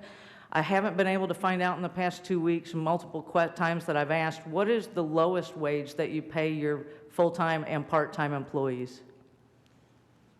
I don't know the answer to that, but we can try and find out that information and get back to you. Okay, okay. Yeah. It's been a couple of weeks, so I want to make sure that I get that answer. Yep. Thank you. And then the last thing I have really is more of a statement, which is, so I'm one of the founding members of the LGBTQ caucus here on the, we've got 5 members, and you clearly, if you've been in tune with Tennessee politics, there's not much love for the LGBTQ community on Capitol Hill. You're moving to a state that doesn't align with your values. So as you look to recruit employees that live in Tennessee, although Nashville is a very progressive area and we fight constantly and we're well received, of course, and well supported in Davidson County and even to some degree in the region, you're moving to a state that continues to pass laws that are going to hurt your employees. So I'm just curious about the decision. Again, I'm glad you're in Nashville. I don't want you to look anywhere else, but I'm curious what that, as you look at that and you want to improve LGBTQ relations, you're not making any headway with those folks. So how do you anticipate managing through that process with the state as far as supporting LGBTQ issues? I mean, I think we'll stay, again, this is Tracy's area of expertise, but I think we'll stay true to our values and support, I mean, we are very focused on diversity and inclusion, including the LGBTQ community. And I don't think that will change whether it's here in Nashville or Austin or Redwood Shores or Burlington or any of our other campuses. So we'll continue to, recruit and be inclusive with our employee population and support them. Okay. Do you think there's something that you can do in order to help get some better rights done, or at least not get rights taken away at the state? Any direct lobbying or that you anticipate doing? This is not budget and finance, but I think it's an important piece that when we look at what you're doing and the investments that you're making, that it's representative of everybody, including the people around the state that are looking to us and saying, this company's moving here and they're moving to a state that doesn't align with Oracle's values, so what does that mean? That is not my area of expertise, so I'm not the best one to answer that question. So I apologize. I appreciate it. Yeah. Thanks so much. And again, I'm supportive. I'm excited for you to be here. I think that there are some questions that we want to continue to get answered. Absolutely. Thank you. Councilmember Van Rees. Thank you very much. And thank you, colleague Councilmember Benedict. My name's Nancy Van Rees. I represent District 8, which is the northeast corridor of our wagon wheel city. But I'm also the chair of the LGBTQ caucus, and so I want to thank Councilmember Benedict for her words. I also want to thank Oracle for now over 5 years having a 100% score on the HRC Municipal Equality Index. I know that here in Nashville, I think we're up to 85, I think, here in Nashville, so you beat us there already as a city. And that's a really important thing for a lot of folks. And so I want to acknowledge that, and for Oracle's signing of the letter from HRC regarding some of the, quite frankly, ignorant legislation that's been going through nationwide, but particularly here in Nashville. So thank you for that. But at the same time, I know that there's going to be a lot of work to be done, and we need muscle to do that. We've seen partnerships from folks like Amazon kind of connect with the LGBTQ caucus, as well as the LGBT chamber, to be able to utilize diversity in a number of different ways. So we welcome that. As a district, so thank you. As a District 8 council member, I'm quite curious about the ancillary benefits, things that are going to happen off campus. as we continue to grow the different corridors, talking about transit infrastructure, knowing that things on that side of the river are not that far away. So I represent an area just north of Trinity Lane. And so from up that Dickerson Pike corridor over into Skyline and the Madison area, we're very curious about being able to partner in regard to that.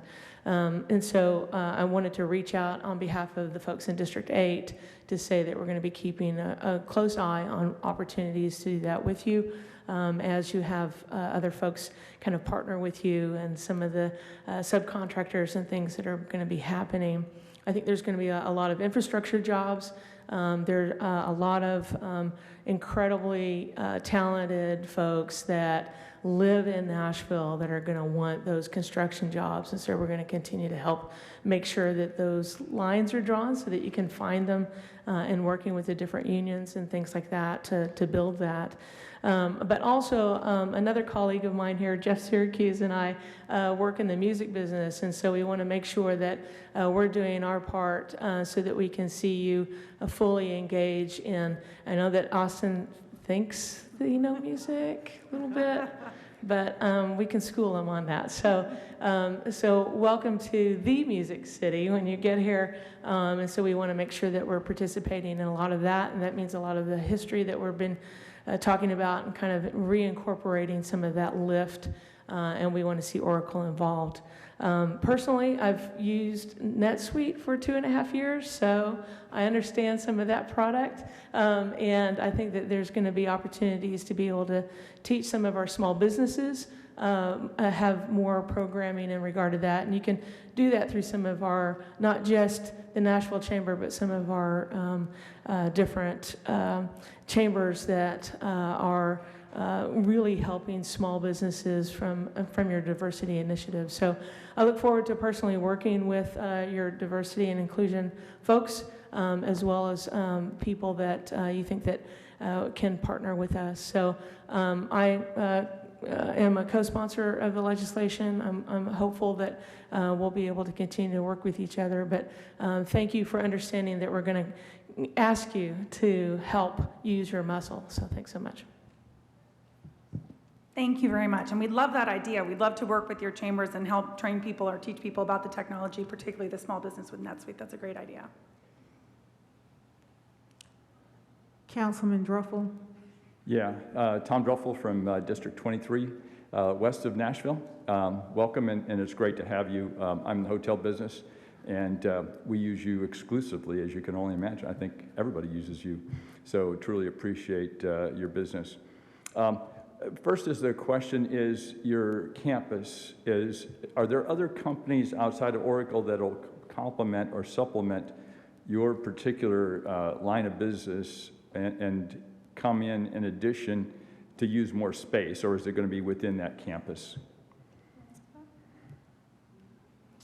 Yeah, so I'm Doug Caring. I run corporate operations, which includes our real estate and facilities team. Great to be here.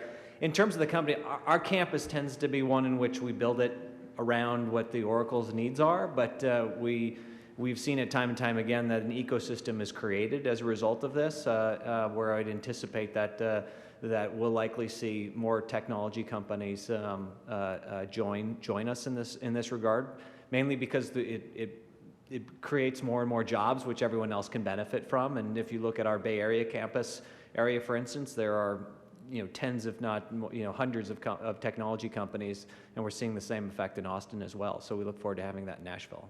Sounds good. Does the economic impact that you've listed, does that include these other businesses or other jobs that will come in addition? No, we only included the impact of what we'll bring to the table, but again, believe that there'll be other benefits from other companies that will likely come that will be in addition to what we've talked to you about. Great, really appreciate that. It's great to have you. I'm in support of the legislation also. I'm a co-sponsor, and truly appreciate you being here. Thank you very much. Councilman Glover. Thank you, Chair. I don't know that I necessarily have a question. I think I have more comments because I'm the conservative as for the city. I'm at large, so I'm kind of a conservative voice, and I'm often critical of what some of the things we do, simply because I don't think it makes a lot of sense. And this one makes sense. When I got the information, I immediately started looking into it, because that's kind of what my folks want me to do, and that's what they've been asking me to do. And they said, well, we don't want you to vote for this. And I said, well, I think I'm going to vote for this. And I'm telling you, I mean, unless something weird happens, I fully intend on supporting this. And here's why. Because what it looks like to me, and the administration can correct me if I'm wrong, this is going to take property that's now generating about $923,000 a year in property taxes for our city. I'm not certain I agree with your estimate on what the property taxes will be, but I look at it in the long run. I don't think, as the analysis said, it'll even take 20 years to get you back the $175 million. But this is the right way, I believe, in doing things, because it costs the city nothing to do this. We're not, you know, and they say, well, but we're giving up half of the taxes. No, that's not what we're doing at all. The part that scares me the most, and I congratulate Governor Lee and Mayor Cooper, because this one's a grand slam. The part that concerns me is the other jobs that will come with it, because it's been rough here, as it has been in other cities across the country. So we need to do a massive recruiting opportunity for getting in for that support staff. It's very clear you guys know what you're doing. And for us to have opportunities like this in Nashville, they don't come along very, very frequently. And I hope they come along more frequently for not only Nashville, but for all of Tennessee. So I congratulate the governor, the mayor. You know, I will pat you on the back too. And so as we go forward and we look at this, I think it's important for folks to understand that this is not just a real estate deal. This is a full deal that will bring in a lot of talent, high-paying jobs, and it does create so many other jobs that's outside of the 8,500 number.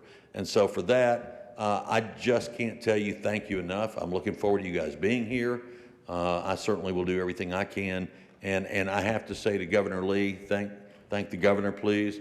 Mayor Cooper, thank you. I think this is a grand slam for the city of Nashville, and we're very fortunate to have Oracle take the time and come visit us and decide to stay.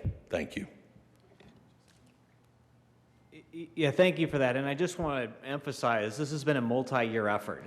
We don't enter into this lightly at all. It's been years of investigation, analysis, because we don't have very many major hubs. And by major, I mean with the thousands of jobs we're talking about, we only have a couple of locations.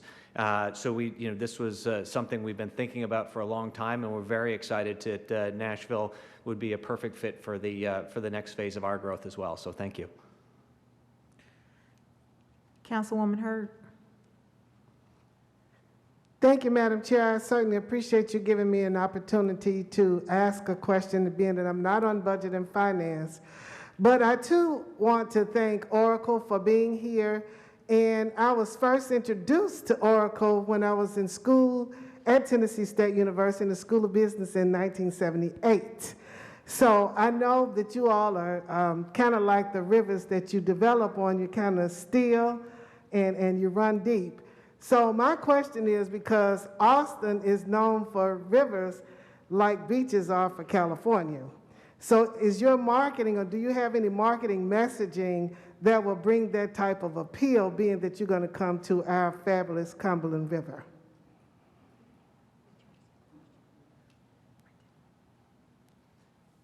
Just to make sure we understand the question, the idea is, what's the positioning for our future employees as to why to come to Nashville? No, it's really a lighthearted question in terms of the messaging as you market. Will it have the appeal like beaches to California, being that you're also coming here with on a riverfront like you have in Austin? I think Nashville sells itself, quite frankly.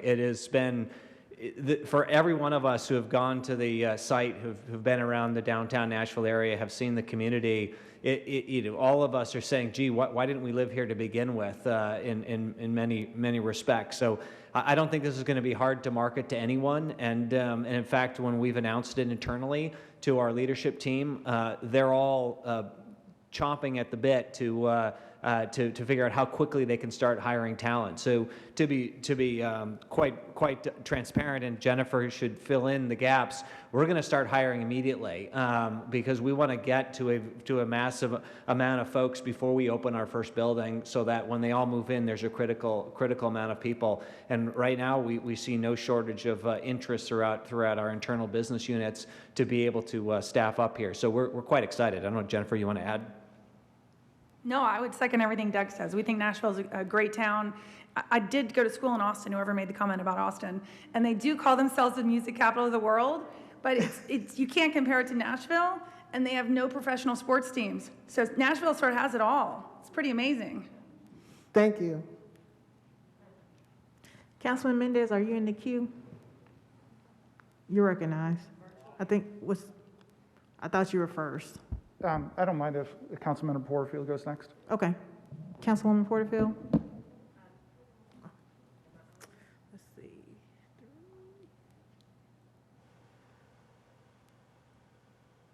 Is your mic lit?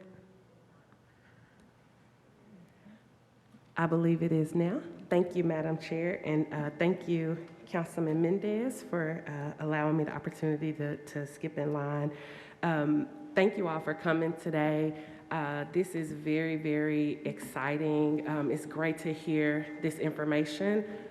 It sounds like a wonderful deal with so many different opportunities for our city. So this is a very exciting time, and thank you to the mayor and the administration for just really negotiating what seems to be a really great deal. With that being said, I've heard from lots of people who are very excited about this, but there are also a lot of questions that we still don't have answers to, so I have a couple of those questions here. You mentioned partnerships with K through 12 schools. I've heard information that you all have plans to partner with the high schools. What is the specific plan to create a pipeline so that Nashvillians can qualify for the job? So, I'm a former educator, so if you start in high school working with high school students to prepare them for a job at Oracle, one of the high-paying jobs, by the time they get to high school, it's too late. If they can't read in 9th grade, they're not going to be able to qualify for this type of job. So what is the specific plan of working with elementary schools, especially in distressed communities where students may not typically qualify for this type of job? What's the plan to work with them to prepare them for employment at Oracle? Great question. I'm going to ask Denise. You want to come up and take that one? Thank you.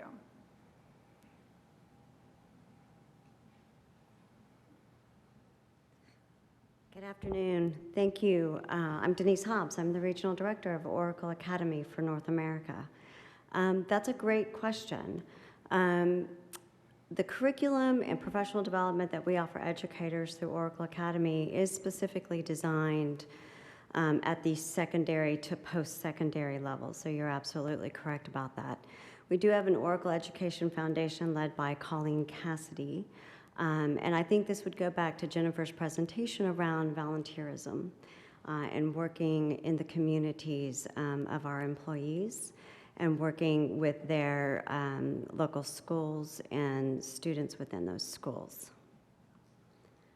So I just want to be clear, are you all committing to working with the elementary schools so that those students can be prepared? Well, Oracle Academy works only at a secondary to post-secondary level, so we can't commit to working down into a K through 5 or K through 6 level. We can't make that commitment. So that's how come I would refer you to the Oracle Education Foundation and our volunteerism. Okay, thank you. Yeah. My next question is, I know that you mentioned one of the things that you all love about Nashville is its affordability, and many people that come here definitely think that Nashville is affordable in comparison to where they maybe currently live in. Right now, we're seeing a lot of firefighters and teachers getting priced out, and unfortunately, many people that are working here in the city can't afford housing. Oracle didn't cause the problem with affordable housing, and we can't expect you all to fix it, but we don't want it to be exasperated. So of those 8,500 employees that you all are looking to have, do you have any idea of a percentage of how many of those employees you're planning to be local hires that will be people that are already here, as opposed to people moving here to Nashville? Because we know if people are coming here, they're going to need housing, and every house that's bought by, someone coming from out of state is a house that a grocery store worker or a teacher can't buy. So is there any plan to address, what percentage or a specific plan to make sure that there will be local hires here? And also, are you all planning to build a housing campus? I believe your Austin campus has housing on the campus, if I understand correctly. So are you all planning to build housing on Oracle's campus? So I'll start with the first question. I'm going to let Doug take the second one. As far as hiring, we will hire as much local talent as we can. So many of the jobs that will come are specifically engineers, so software developers, and that obviously takes particular skills and whatnot. If we can find those skills here, 100% we'll hire here. A lot of it will also be college graduates. So 2-3 years ago, we would hire 1,500 kids directly out of college every year, put them through an intensive training program. This is specifically for the sales organization, to help mature them into being, field sellers and having these careers with Oracle. This will be one of our first development hubs in North America. So we'll build out a similar program where we're hiring the kids from the college campus, training them. As much as we can, we hire from the local universities, because what we found is the more we hire locally, the lower the attrition. Oftentimes you hire somebody to go to Santa Monica, California, they want to live at the beach for 2 years, but they want to come back home to Nashville to be near their family and start their own families, et cetera. So we will absolutely look to do as much local hiring. Typically it takes us a bit of time to scale up, because we really have to build that management infrastructure. We need to have, mature managers in those roles to bring in all this younger talent as we grow it out. I'm going to add one thing to Denise's comment earlier on the training programs too. Some of what we try to do, because we do have so much training, career training for our employees, we try to partner with some of the local universities, as an example, to create a sales track for some of their training. We can give collateral of some of the materials that we use, et cetera. So, as much as we can build pipeline of candidates locally to feed these hubs, it's our preference to do so. And Doug, you want to take the one on housing? Yeah, and if you can believe it, I have a parallel organization that works, it's called Oracle University, and we help train the masses on Oracle technologies, and as a result, I spend time with the leader that runs that for me, and we go into the hubs and drive down into the local communities the ability to provide free training and certifications, because again, it's not only making people aware about it, but it's giving them the skill sets and giving them the information in order to be cognizant of Oracle technologies, et cetera. So that having that local talent pool is really important to us. So you'll see those investments. I think it's just generally it's important to know that things are done locally, as I think you all can expect and imagine. And so as a result, even when we talk about the Oracle Giving Program, our volunteerism, et cetera, it all happens at a local level. And the more individuals we have here, the more they're contributing back to their community, the more we're developing that richness of future talent, et cetera. So I think that's just something to reinforce for your benefit. As it relates to housing, Austin was a unique situation where there was a lot of apartment complexes around where Austin was, and we decided that it was important that we contribute to to the housing that was available and make sure that the talent from Oracle had options. And so we do have some apartment complexes there. I can't forecast the future yet for Nashville as it relates to it. What we're focused on at the moment is related to the buildings that would house the workers from an office standpoint. But we're going to continue to look at the totality of the ecosystem and how we support housing may come through ownership, may come through donations, may come through other support mechanisms, but we're very focused on making sure there is enough housing for the employees and that it's affordable housing as well. So I think you can hear that there's more to come on that front, and we don't want to come to Nashville to create a bigger problem. We want to come to Nashville to create a great solution. I appreciate that. I think without a specific plan, I don't know how it won't exacerbate the current problem that we have for housing. So I appreciate that answer, but it's not clear as to how that won't exacerbate the problem we already have. Can I maybe just add one thing? So actually, when we bought our campus in Austin, the property, the apartment building was already there. So Oracle actually didn't build an apartment building. It was pre-existing, and it was part of the sort of site plan that we bought. I do know the neighboring property to River North is already intending to build a number of apartments and things like that. And so as Doug said, we haven't mapped out the full campus yet, just sort of the first phase.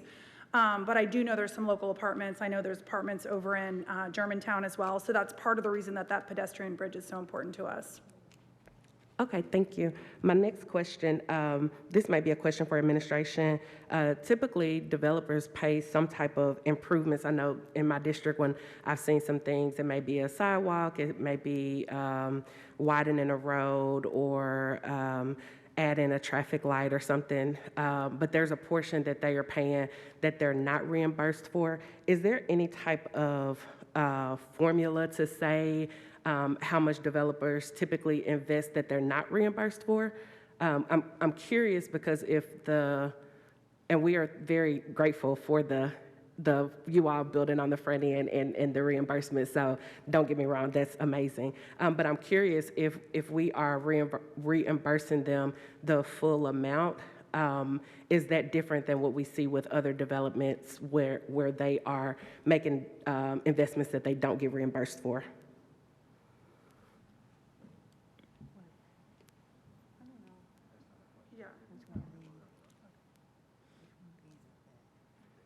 Can you hear me?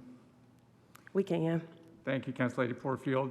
So with respect to the references regarding other developers providing for a specific portion, where I've typically seen that is where we're incurring some costs that would otherwise be on us because it's on Metro-owned property. So that doesn't apply in this instance because this is private property being purchased by a private owner, and then applying that increment to essentially pre-finance the development of infrastructure that'll be publicly accessible. The state statute on this program that applies to how economic impact plans are mapped out and processed, it simply discusses how the increment can be used for either the development of infrastructure or for payment of debts on bond issuances. Here, of course, among the multiple advantages is that we're not issuing bonds, we're not incurring debt, we're not paying interest. This is simply Oracle building essentially our infrastructure up front, and we're not incurring the debt as a result. Do we have any estimates on how much we're saving by not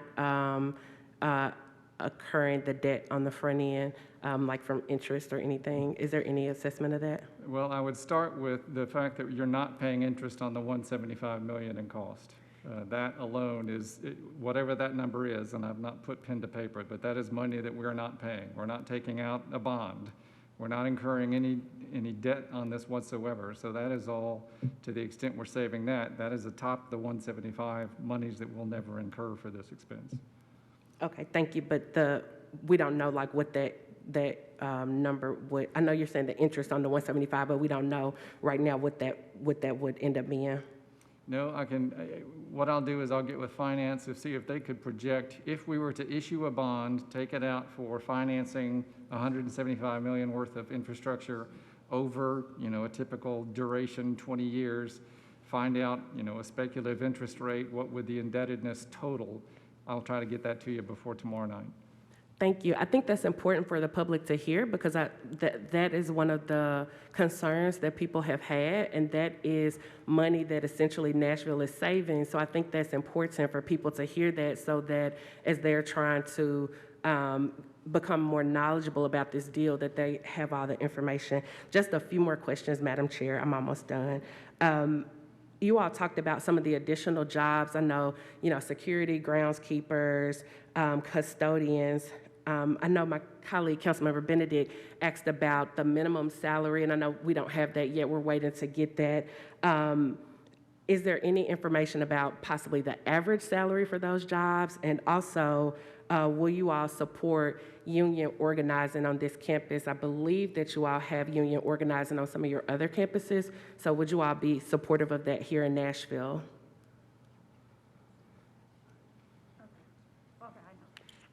So I don't know the minimum wage, but we will find that out. A lot of the jobs for sort of grounds and maintenance and things like that are actually contracted out. So the majority of the time, they're actually not Oracle employees. It's a service that the real estate and facilities team hires in to manage the campus. And so that was the first part of your question. Now, I already forgot the second part of your question. About union organizing. Oh, and so as they assess, so it's not that we'll support or not support, they'll assess who's the best for the job, basically on their skills, their safety history, et cetera, in doing hiring for the campuses. So you're not in support of or in opposition to your employees creating unions or participating in unions? Correct. I think the hiring is basically, as we look to hire those jobs out, again, oftentimes they're from a service provider, and I think the evaluation approach is really based on their skills and capabilities and their history of delivering on other projects as we hire those out. Thank you. That kind of leads into the next question about the infrastructure that is going to be built. And this is more of a statement. I hope that you all are willing to commit to contractors that have a history and a track record of taking care of their employees, that are providing safe work environments, that are providing fair and livable wages. We see lots of wage theft in construction, and we just want to make sure that we're not doing business or that we're not supporting companies that are doing business with entities that are participating in wage theft. My last question, I know everybody's probably happy that that's my last question, but my last question is the 2018 Equal Employment Opportunity Report, and I'm sure you all are familiar with it. We've seen it floating around in newspaper articles, but it shows a very small number of minorities in leadership roles, particularly Black, Hispanic, and Latino employees in leadership roles. So I wanted to just hear your thoughts on why that has been the case, and is there a plan to do something differently here in Nashville so that we can make sure that there is a fair opportunity for everyone? So I'm going to let Tracy take that first part, so we'll take that question down and get back to you. But I will tell you, as we build up these new campuses, so I can speak very directly for the sales organization, as we're hiring, we're targeting at least 20% diversity and inclusion from the start. So we are looking to build that talent of the future as we grow these orgs out. And then I'll have Tracy get to you more on what the current profile looks like and what we do about that. Okay, thank you for your time.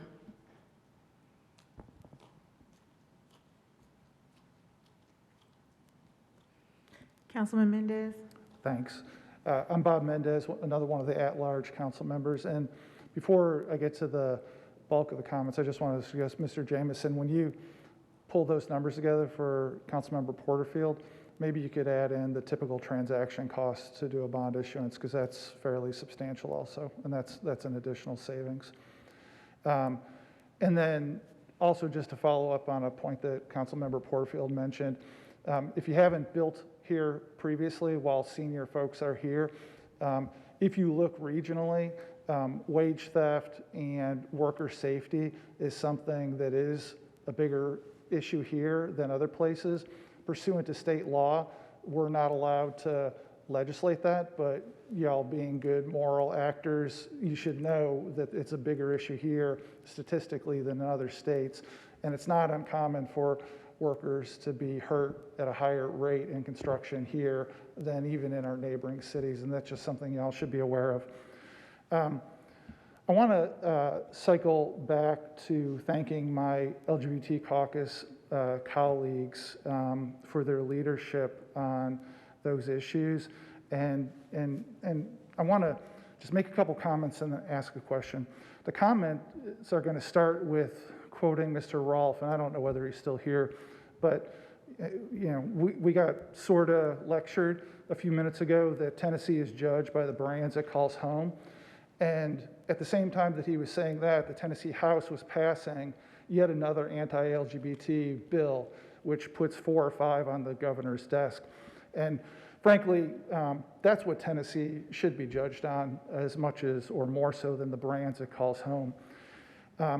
I've been legitimately in, I think, good faith debates with influential members of the community in the media and otherwise who assert that letter writing, signing letters on behalf of big companies, and thinking that matters on behalf of politicians is, quote, theater, that it doesn't mean anything, suggesting that politicians are being hypocrites for accepting signing letters as being meaningful, and that companies are hypocrites for signing letters and then continuing to do business in states that Tennessee's on path to being the most discriminatory state in the union for LGBT folks.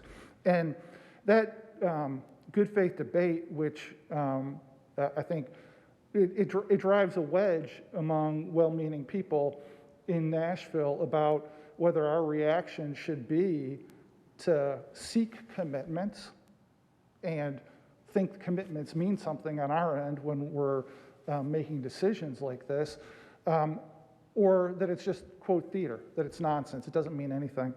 And I mean, to the state, I've said directly, I've said publicly that absent things like the company's longstanding 100% score on the HRC Equality Index, absent signing HRC's national letter, absent the fairly well-documented history of being a company with a good culture on LGBT issues, absent those things, I might very well have been a no on this legislation, and with other state incentive deals that are coming down the road, I might well be a no.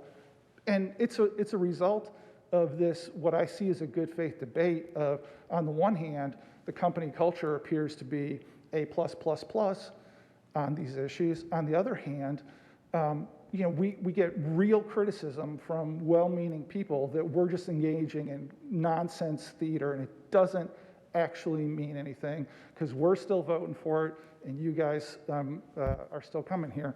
So I'm getting around to the question. I'm looking for something more specific than what was said earlier into the first round of questions about what we can tell the people who accuse us of just engaging in political theater, that there's a commitment to be allies, not just in how you live life on your campus, but as a citizen of our county, a citizen of the state.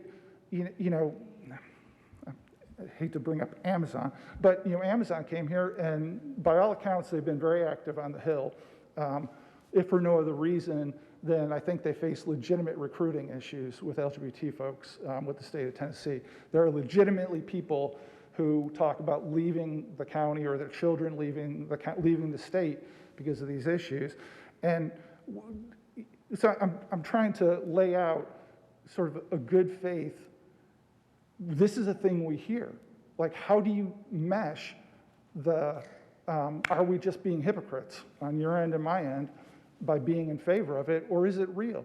You know, what level of allyship will be out there? And I don't even know if Mr. Rolfe is still here. I know he is. I know you got to go get a deal from him too, but that's the question. How can we count on your allyship in the face of the most discriminatory legislation in the history of the state sitting on the desk of the boss of the man who's about to talk. Yes, sir. So, first of all, again, my name is Bob Roth, and please know that my brief comments were in no way an attempt to lecture you.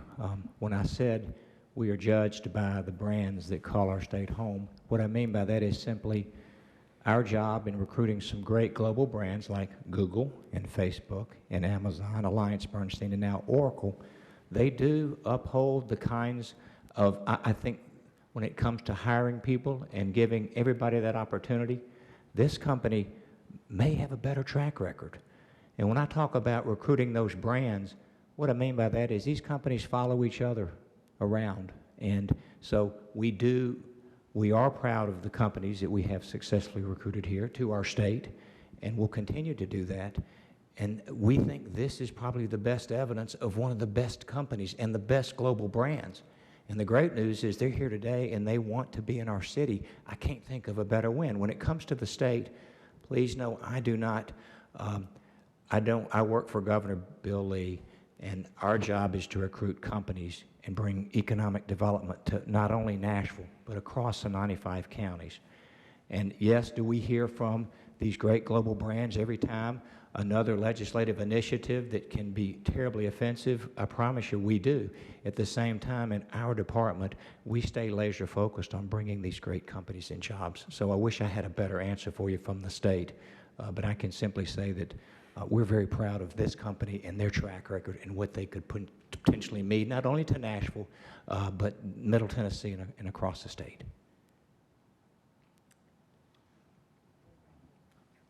Yeah, the only thing I would add is, you have the opportunity to attract companies that can help you in your effort, or you can push those companies away in your attempt to deal with the concern you just raised. We're going to bring our culture and our values. There's no changing that from state to state, country to country. Just like things that are mandated by the U.S. government, we do throughout the world, regardless of what country we operate in. Same thing with our ethics and our values. We're going to uphold those when we come here. The people that come to work for us are going to know about those, and hopefully they'll help bring that to your community and help you in that effort. So. We do have lobbyists. Obviously, we influence legislation and other things of that nature. We can't commit to anything other than to say that we're going to continue to maintain the values that we have for years so far, and I hope we can bring those to Nashville and help in that effort. I appreciate the response. Thanks.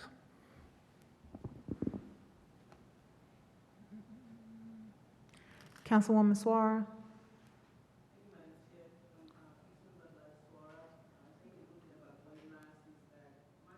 I'm not.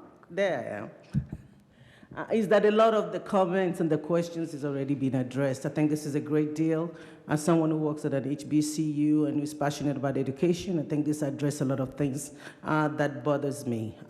But I wanted to follow the trend of the last speaker in terms of the state. And I think it would be remiss as the chair of affordable housing if I do not address the commissioner as regards affordable housing. I'll give you an example. The state legislature allows impact fees for our neighboring counties, but Davidson County cannot. This is something that would allow us to make money, economic impact from projects like this and other projects. Since we're talking about economic development, that's something that impacts us. This county and this council and the council before have come up with so many solutions that addresses affordable housing in our county, and we always get preempted by the state. And so when we're looking at this like this, and we're looking at what it's going to do for us and our citizens, and we're coming up with ideas on how to make things better. Because when you're talking about jobs, you have to talk about housing, you have to talk about everything that goes with it. It's our job to come up with those ideas. But I can tell you, since I've been on council, there's not much that we can do with affordable housing without the state preempting, or there is a bill or a legislation that seems discriminatory against Davidson County, the impacts fee being an example. And so I'm hoping that with you being here, and I'm hoping that Amazon being a partner and everybody talking about this, as we're looking at economic development, we have to look at it globally. We have to look at how it impacts the people here. We have to look at how the council and the city can continue to raise money And that's one of the ways, and the state has always been against it. So I want to use this opportunity. I don't want to talk about what everyone else is talking about, but affordable housing is something that is very important to me.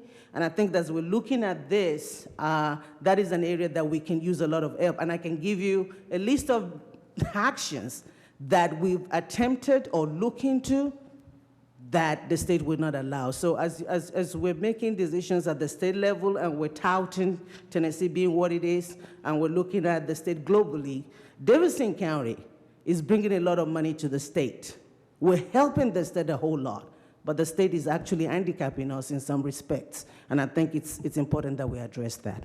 Thank you. Councilwoman Suarez, you do have an amendment. Did you want to move your amendment? We do have a motion on the floor to approve those two resolutions, and you have an amendment on one of them. Oh, okay, let me do it now. Thank you. Thank you, Madam Chair. I would like to move my amendment to RS 2021-908. It's been properly moved and seconded to move the amendment. Councilwoman Suarez, do you want to explain what your amendment does? Thank you, Madam Chair. This amendment is actually a tool to be able to help us address the issue of affordable housing in Davidson County. Like it's probably said, Oracle did not start that issue for us or that problem, but we know that having more people in the city will add to that. So this amendment that has the support of the administration is proposing that this council goes on record that we have the intention of allocating 50% of the revenue that we receive from the property taxes to go towards housing. A couple of things that I want to explain about that is that it's 50% of what's received. As you've heard, there's 50% in the first couple of years that will be going towards the 175 million. So this 50% is only on the part that is received. Whatever we receive is what that 50% is on. The other thing that is worthy of note is that this is in addition to any other money that is appropriated by the administration. So if the mayor wants to spend 25 million, this is not part of that. This is in addition to whatever goes on and cannot be netted against it. And the third thing that is of note is that you all know, and it's important for the viewing audience to know, that our budget process is an annual process, and we have to vote on appropriations every year. So this amendment basically is stating our intent that every year this is what we will do, and I'm hoping that this body as well as future council will continue to go with it and renew it and continue to do it. This will be, for the first 10 years, about 4.5 million going into housing. This is not a small money. In addition to what Mayor Cooper is putting in, I want to thank him for that 37.5 that he announced in his budget. We have a problem with housing. We have people coming in, we have people that are here that cannot afford to. You see a house on the market, before you click on it, it's gone. You have students that cannot afford to pay for housing in the neighborhood that they grew up in. You have people being gentrified out of their homes. And we have to continue. As we grow, it is important that we continue to look into ways to make housing affordable for our citizens. And so this is just one small step to look at this deal. That is a great one, like we all said, that's going to do so much for education and so many things, and make sure that we get a part of the money coming in and we put that in affordable housing. With that, I renew my motion, and I hope that I have your support. Councilman Glover? So, Director Cooper, if I could, let me get you to explain what this resolution is. Is it binding, non-binding? Where does it fall exactly, please? So property taxes are paid annually, received annually, and therefore must be appropriated annually in the budget. So the council can't, in this resolution, bind future councils regarding allocation of tax dollars. So what this does, which is similar to language that was used in the Major League Soccer deal, is that it's the council going on record as saying the council intends to allocate 50% of the new revenue that Metro receives to affordable housing. That's still subject to annual appropriation, but it has the council making the statement of its intent on the front end. Okay, but it's not allocating it That's correct. specifically right now? No. All right, I'm going to tell you why I'm not going to support this, and here's why. It's very simple. The way this deal has come about here, I'm going to support the Oracle deal as a whole, but I won't support this particular amendment on there, and I'll tell you why. Because we're not looking at things properly, in my opinion, in this arena. We keep throwing more and more money when we've got thousands of acres of land that we own, and we're not talking to developers, and we're not doing things that don't just cost money. We could do it, I think, smarter. So I think for us to commit, and I realize that it's not committing, but when we go on record like this, it will come back as a commitment. So therefore, I won't support it because I think we need to have real conversations around how we can effectively do affordable housing. And I know there's a lot of developers in the area that would like to get very creative on the way they do it. And I don't just think money is the right answer. And candidly, until we get everything else under what I think under control in Metro, I don't think we need to be giving up any money. Here's a great opportunity that Oracle's coming in. It's going to generate a boatload of property tax off the space that is generating, as I've already said, $923,000. I mean, this is a fabulous deal. This is something the city is not going to bond anything on. I mean, my guesstimate would be we're going to literally save tens of millions of dollars on the interest payments. I'm sure, Mr. Jameson, when you come back tomorrow, I have a number in my head, I think, of what we're going to save. And I'm not going to say it right here, but it's substantial. And so I think that as we go forward with this, I would like for us to start looking at affordable housing as well in a creative stance, as was done with this particular venture. And so therefore, I'm not going to be supporting the amendment. I will be supporting the overall bill resolution for Oracle. But that's my reasoning why. I just think we've got to look at things smarter, and we have to do it better. Thank you. Madam Chair, may I respond? Yes, Councilwoman Sohara. Thank you. I think it's worthy of note to note that the mayor actually had an affordable housing task force that has been working for several months. And the task force will be coming up with his recommendation sometime soon. In fact, when you listen to the mayor's budget, you will hear that the mayor was actually using some of the recommendations of that task force in the money that is budgeting. I will say that the task force is made up of developers, bankers, Councilmember Allen and I serve on it, and a whole lot of citizens that have looked into this and come up with a solution. We've had housing task force before. There was one during Mayor Megan Berry.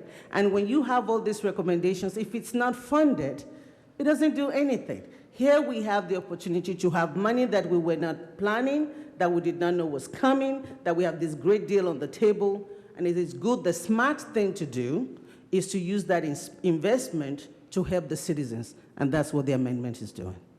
Thank you. Councilman Parker, any discussion on the amendment?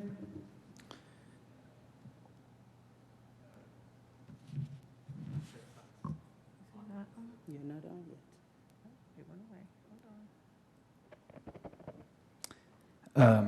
Yeah, thank you, Chair, for the recognition, though I'm not a member of this committee. Yeah, I just wanted to speak quickly in support of Councilmember Suarez's amendment. I think it's kind of a creative approach here. And I do appreciate that the amendment declares a degree of flexibility in how these funds could be utilized to support affordable housing in the future. We know that the Barnes Fund is an effective program in the near term, and that's a great place to utilize resources right now. But you know, I've been following along with the Affordable Housing Task Force, and I think there are some other ways where we might find that we can better utilize these funds. So I appreciate the kind of flexibility that was included in the language. And again, I'd just wanted to rise in support of this amendment.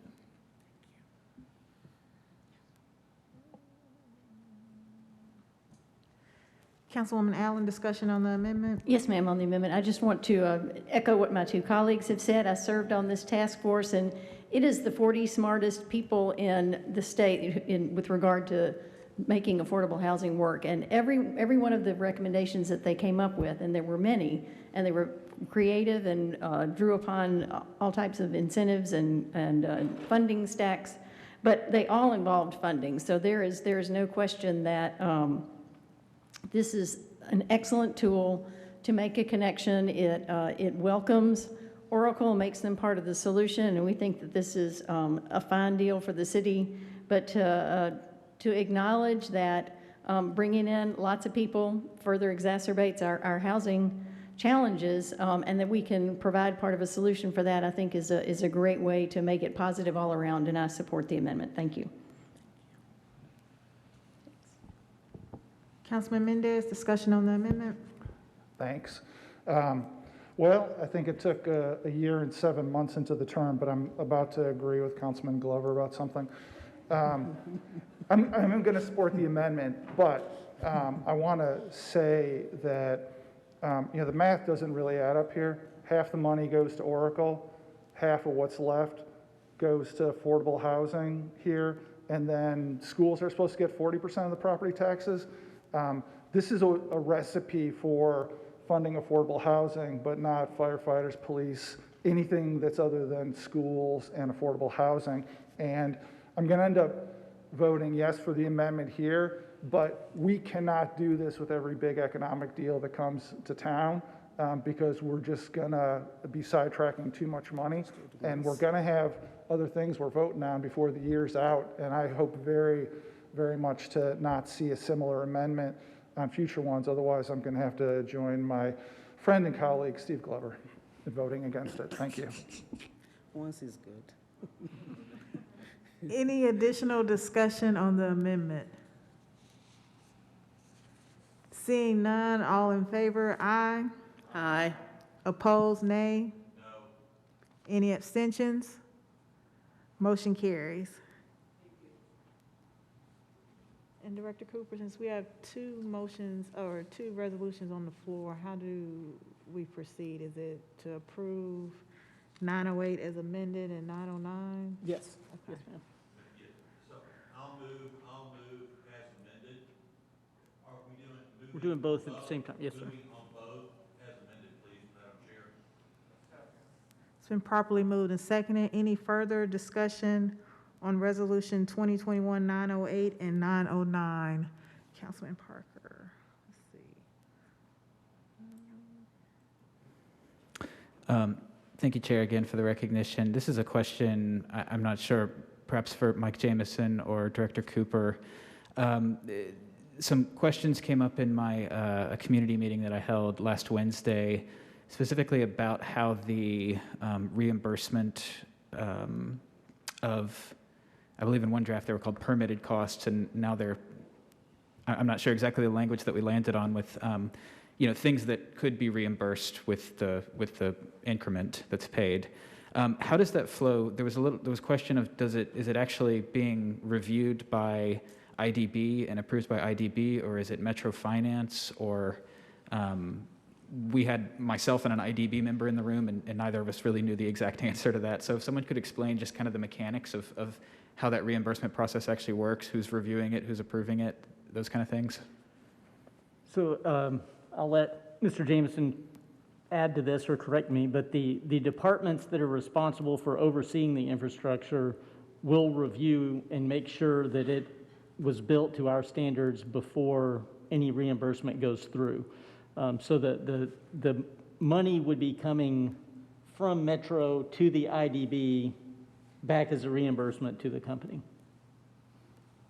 That's correct, and the IDB holds it in a reserve fund. Requisitions are then to be submitted by Oracle for the work they've done. Those have to be backed up by everything from a receipt to a director's report.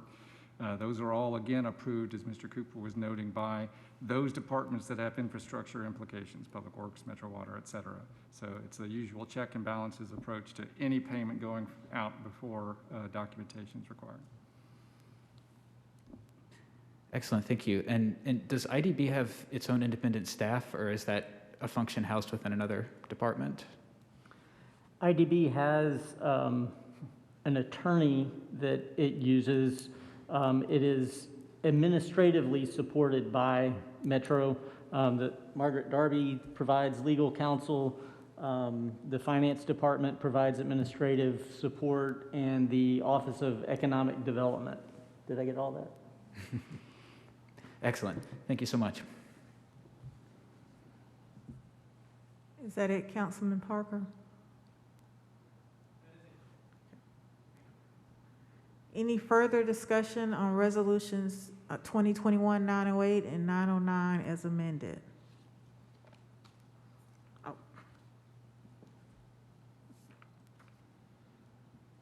Councilwoman Porterfield. Thank you, Madam Chair. I'll be very, very brief. There were 20 questions that were posed by a community organization about the Oracle deal, and we did receive, if you haven't had the opportunity to check your email yet, we have received answers to those questions.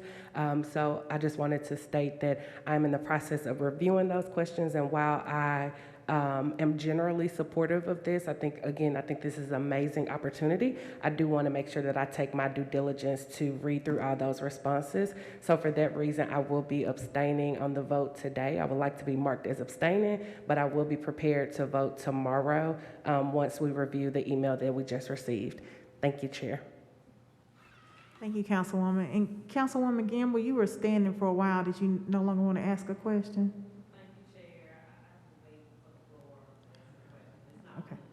Okay. Okay. Any?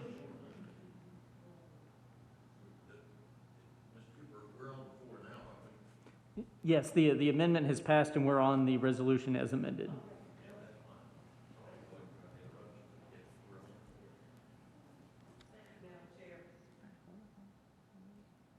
Thank you, Madam Chair, for recognizing me, as I am not a member of the Budget and Finance Committee, but I just want to take this opportunity to thank everyone from Oracle for being here today to answer questions.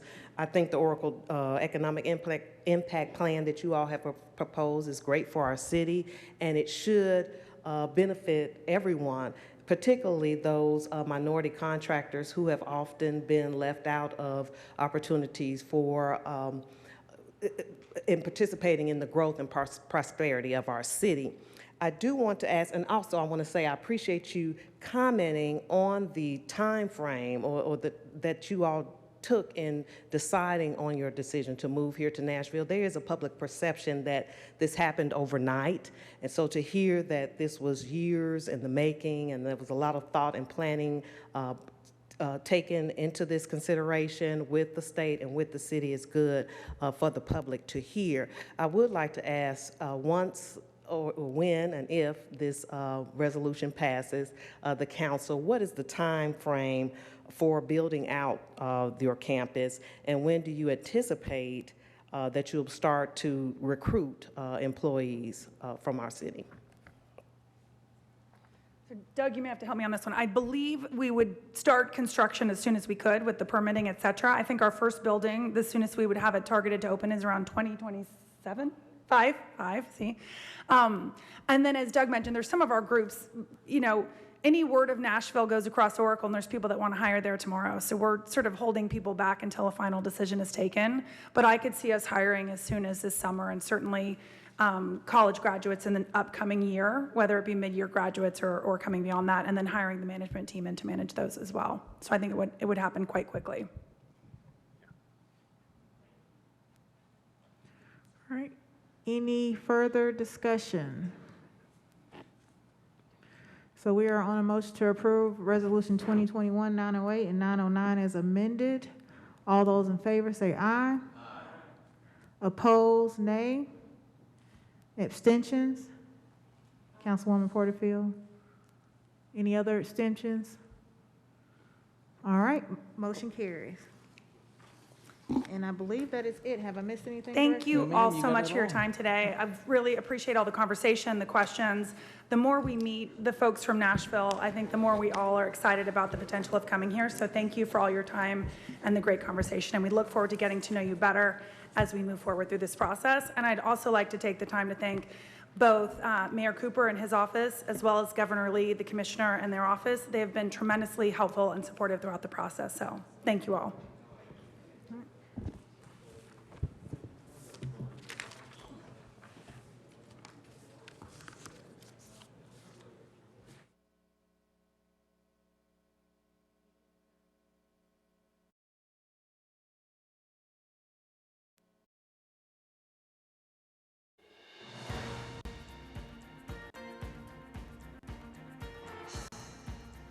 This has been a service of the Metro Nashville Network.